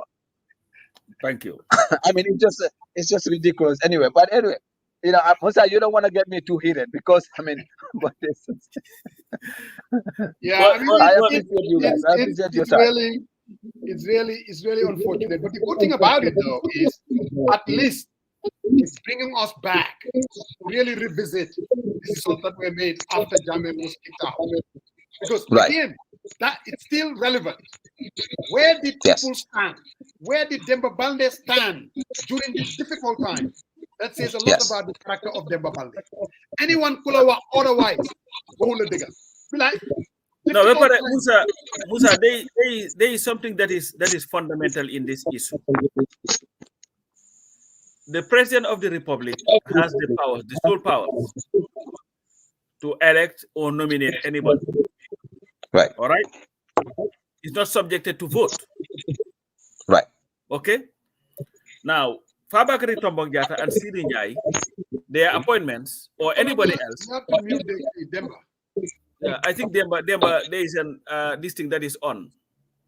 Fabakary Tombong Jatta and Sidin Jai, their appointments are not something that is subjected to public opinion. We can give our opinion, but we cannot influence it not happening. Mm-hmm. Tangara, on the other hand, is taking up a position that will require votes from his peers. Mm-hmm. The 54 countries would have to vote who their next Secretary General is. Mm-hmm. So now, in this instance, if you are into advocacy or activism, this is where you go to work.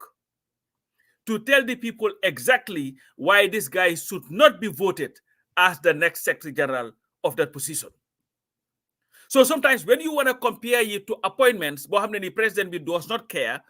And here is the thing. If Barrow does not care about forming an alliance with Yaya Jammeh, then visiting Yaya Jammeh, what makes you think that he would care about what we say about him not appointing to Fabakary Tombong Jatta also? We telling him on that.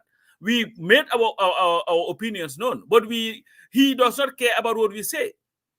What we are trying to do is to bring to the attention of everybody who might vote that this guy that is running for office to be the next Secretary General of the Commonwealth is not fit for purpose. He should not be elected into office. And guess what's happening? People are listening. Of course they are listening.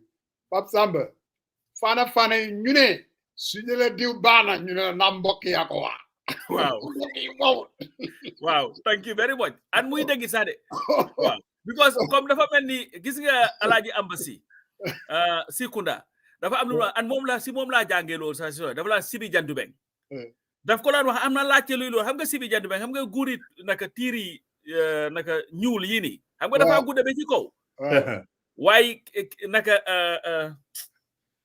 the shade does not benefit the people that are directly underneath it. So it's always outside of it. So wow.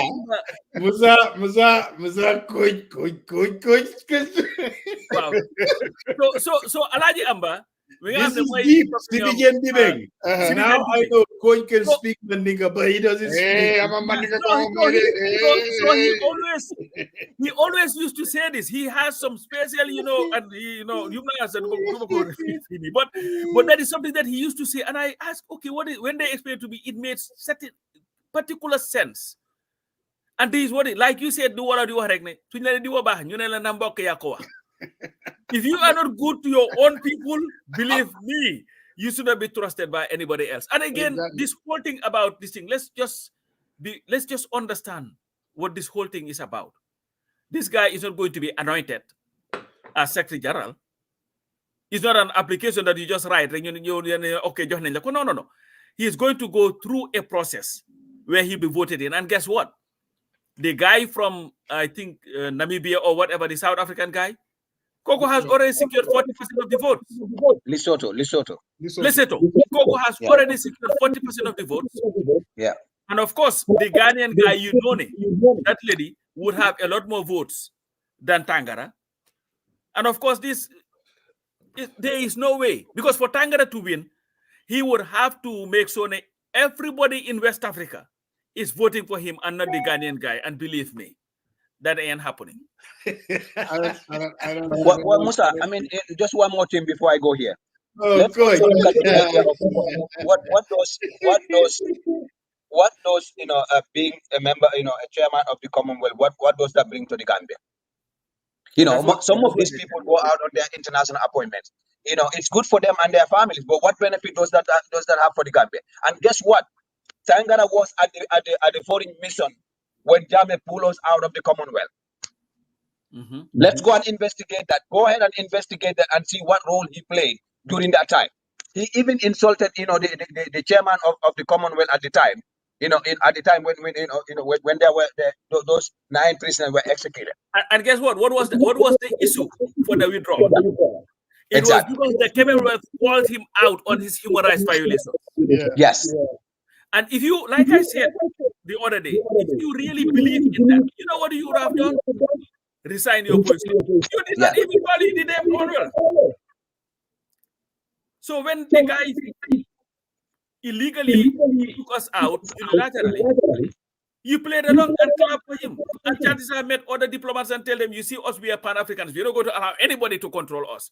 But today you want us to just look at you as this great leader because you've sat as ambassador, you have spoken, you speak multiple languages. So that is enough to qualify. I read his resume. I would have loved for him to say, you know what? I am a champion defender of human rights. Exactly. When Yahya Jammeh violated the rights of the people, I resigned from my position because I could not see myself serving in a government that kills people. Exactly.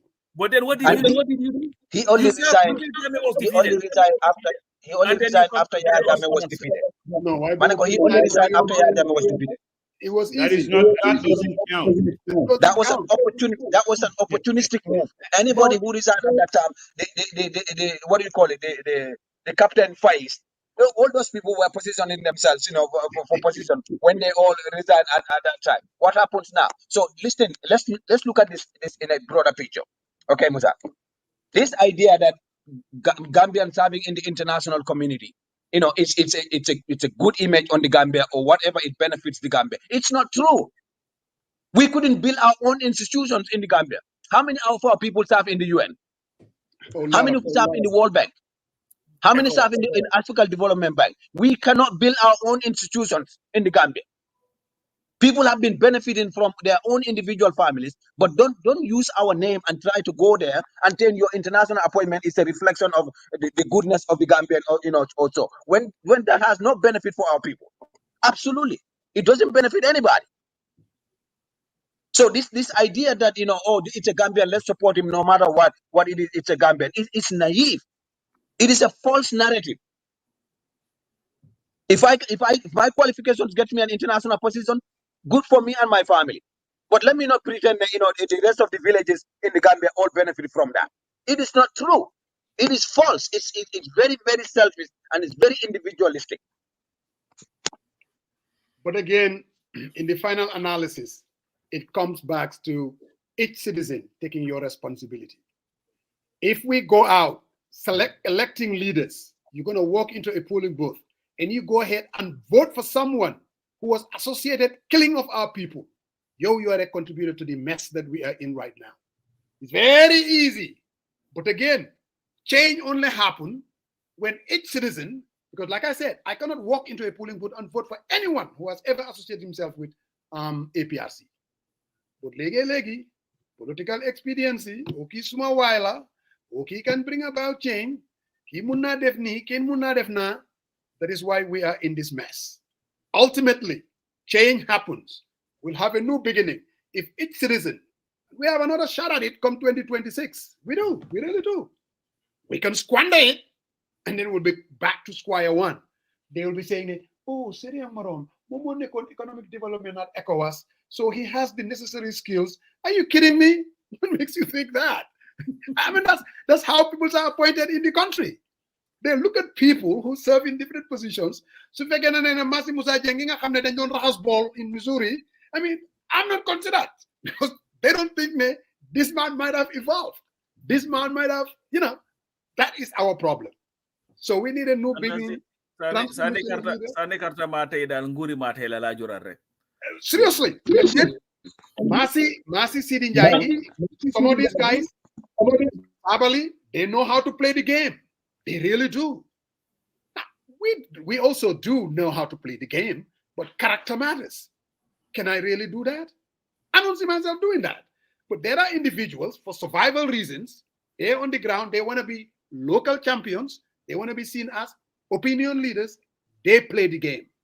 That's just what it is. That's what the Tangaras of this world are. That's what they have done. He's very quiet. But somehow, whatever he's doing, he has that survival instinct. He's still here. He was a foreign minister during the time of Jammeh. He's a foreign minister now. What he must be doing something right. And chances are he will be foreign minister in the future. But at the end of the day, this is just, we cannot be here the whole day. But this is just what I wanted to say to my comrade, Madi. You know what they used to call Dr. King? A rabble rouser. Yes. That's what they called him. Yeah. You know what they call Malcolm? Yeah. A racist. Somebody who is full of hatred. You see, if you're an activist, unless they start calling you names, you're not doing your job right. Because the activist is somebody who pretty much offends the status quo. And it doesn't matter. You don't satisfy the left, you don't satisfy the right. Yes. And that's what it is. And guess how many streets are named after Martin today in the United States? A whole lot of them in every city. They call him Rabu Rouser. He's the only human being. Oh, they said not more than that. These pastors in Alabama, when he goes somewhere, they be like, don't be bringing your problem here now. That's what they told him. Yeah. He was a troublemaker. That's what they told him. He is going to Chicago, he's a troublemaker. He's going to Alabama, he's a troublemaker. Just like when Barrow was standing there talking about this, because that's what they tell you. You make them inconvenient, and that's what an activist is supposed to do. Your job is not to be in the friends of the government. Your job is to rattle them so that they would act in the interest of the people. But today, there is no politician who would talk anywhere. Even the crazy the president with Trump. Dr. King, even their march here, it was a great march, but I think our crowd was bigger than his. So Trump, of all people, is now telling you that Malcolm, nobody now calls him the racist or the man full of hate. They named their streets after him. So to me, the insults and people who do not know is nothing but a badge of honor. And I think if there is one person that Gambians should be proud of, is Madi Jabate. Monday, I'm absolutely proud to call you a comrade and continue what you're doing. You're doing the right thing. The president, Mandal, when the president, this is not a Dr. Cisse thing there. Where were you? No. Guess what? Madi could have put a Dr. Cisse. Oh, easily. But Madi cannot do that. Because of Madi is guided by consent. Sorry, Sumarakaji, doctor. Who he is. Madi would never call somebody incompetent. call somebody all these names and turn around and become your biggest defender.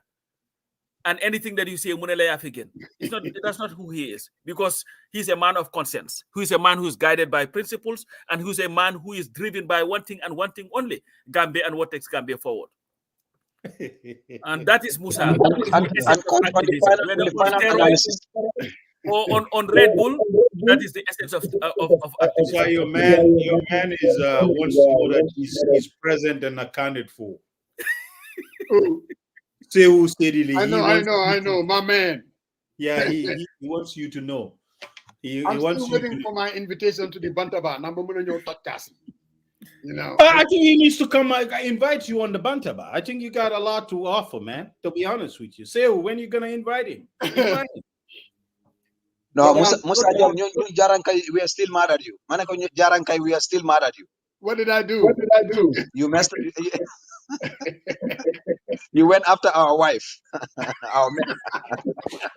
What did I tell you? Juboning my sister. He came to Atlanta and we. I'm not loading at it. Then go there, like, on the side. Loading at it. No. My sister. But anyway, on the final analysis, I mean, I 100% concur with Coach. Madi Jobate is the citizens that Kwame Nkrumah was talking about. The citizen that stands with principle at any given time.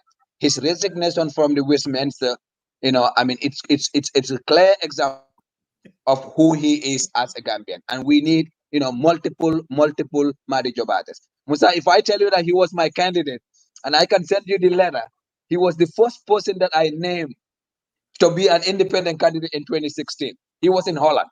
I still have the letter. Why? I mean, at the end of the day,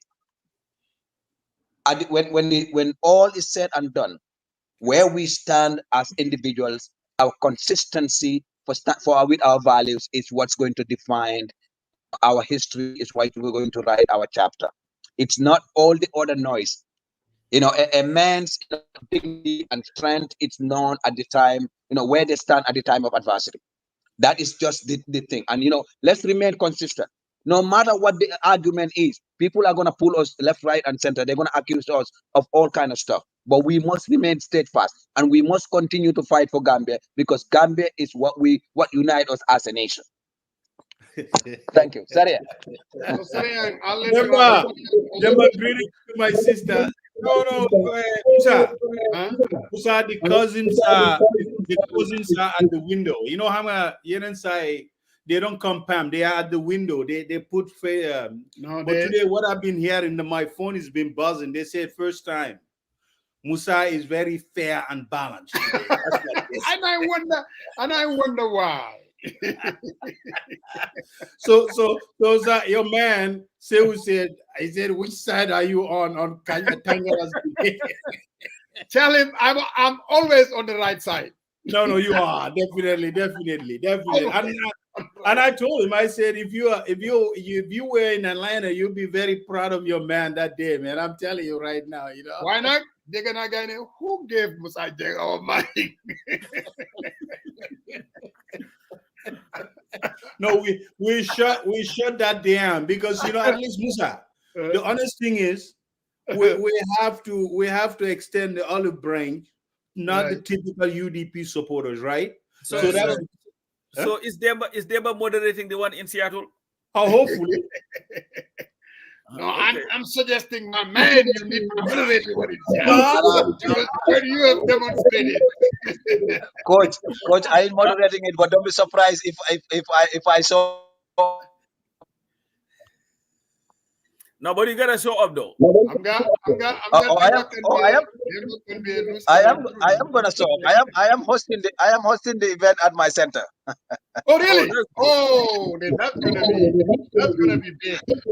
Absolutely. And Musa, you are invited. You guys can all come. And I'm looking forward to PDOIS, my party coming in. PDOIS, my party coming to Seattle. Make sure you get the speakers. Make sure you get the speakers with the phone Sajay. My bro, Hussein rolling into Savannah. I couldn't believe this. No one. There is somebody who's this thing is echoing. It's mad. It's Denver. You know what happened? When Hussein came and we were all at the gate, at the door to kind of welcome him. Opposite, there was another event, this club, and they had motorcycle people all over the place. Right. So it was crazy. So when Hussein walked in, and we were all, Kasa, everybody and we were trying to sing, and all of a sudden, this biker just turned on his music. Semester. Oh my God! Yes, I couldn't believe it. I'm even telling Usman, I need to see that video. It's unbelievable, and all the bikers were they're like, oh, but Musa, the song though, what he was singing, right? Yes. What was he singing? No, even that song Doliba created with this semester. So are they saying Hussein is the semester? No. He says Wabudu Silalu. Yeah. It was just nice. The timing. And all of them were. I'll definitely try to get a video clip of that. Just play it here, just to show these UDP folks that Atlanta is the place. Make sure the next convention, bring it to Atlanta. Forget about Seattle. Well, we're competing for that. We're competing for that. we have more loyal fans here, and we have Syrian fans here. But I want to make sure also they bring my man, Khalid Ahmed Bensouda. I want him to see. I thought he was going to be there. Huh? I think he's going to be there. Yeah, but he's in Seattle. I wanted to have him here right here in Atlanta as well. But your thing is echoing. But guys, but anyway, most. Yes. Unfortunately, Musa, we didn't have a chance to talk about the Constitution today, the draft one, but maybe till next week. No, drafting one, we'll continue to draft. Next week, we'll be drafting draft too. Why Today was Tangara. And Demba just said something, I brought something to mind, and this is what I want to leave Tangara with. It was my man, Dr. King, who said the ultimate measure of a man is not where he stands in moments of convenience and comfort, but where he stands at times of challenges and controversy. And Mr. Tangara, when it was the most challenging for Gambians, when it was the most controversial for Gambians, you were nowhere to be found. Now it is easy. After we've defeated tyranny, for you to join the wagon and say, let me help you call Macky Sall or a minister. There was a time when Gambia needed you. When your former editor, Deda Haidara, needed you to stand up for him and fight for him. There was a time when the young kids who were butchered in broad daylight in that country needed you to stand up for them. There was a time when the 9 prisoners who were illegally killed needed you to stand for them. There was a time when Chief Mane needed you to stand for him. But Mr. Tangara, you chose convenience over doing what is right.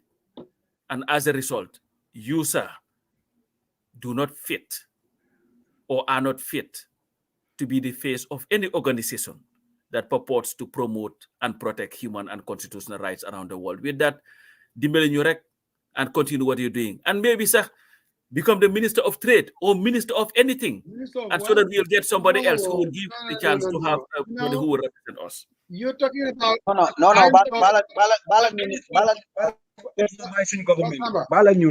we've paid you enough. Difficult time. We've paid you enough. Just go. Any Gambian, you are confronted with this. Have you heard Tangara? Is there any pushback from him? Coming and confronting Gambian and saying, you are wrong about me. This is where I stand. This is what I have done. Has he done that? No. Has he? No. Ronmanla. Public opinion is against me. I'm not going to rely on people just to say good things about me. I will take people on. I'll take the Gambian people on. I will go to coffee time. I'll come to this platform. I will go and make a press conference. And I will debunk everything that is said about me. But you know why? He cannot. And that, my friend, is the ultimate truth. Because silence is consent, Musa. That's why he couldn't do it. And you That's know why what? he couldn't do it. And with that, Fenda is online saying, Musa Jane, thank you very much on behalf of the Atlantic chapter. So I just want to make sure that's on the record, Father Mose. You know what? Pata was going to refund him for his plate, because. But you know what? Like they say, there comes a time in a man's life when silence means betrayal. Well, Mr. Tangara, if your Pata, I silence will take really Pata betrayed on the the people. coach. If Pata was gonna do that, No, I will ask him to refund Keba phone. I will ask him to refund mine. I will ask him to refund Babuka Silas as well. So that's it. but you know what? There was a guy at the meeting. He's like, I really like what you say today, but I know you're gonna go on that platform and you're gonna take it all back. And trust me, there are gonna be times on this platform you're definitely not gonna like me. You can take that to the bank. All right, guys. Thank Till you, next guys. Sunday. Thank We you. will be back. All right. Akasa. Sorry.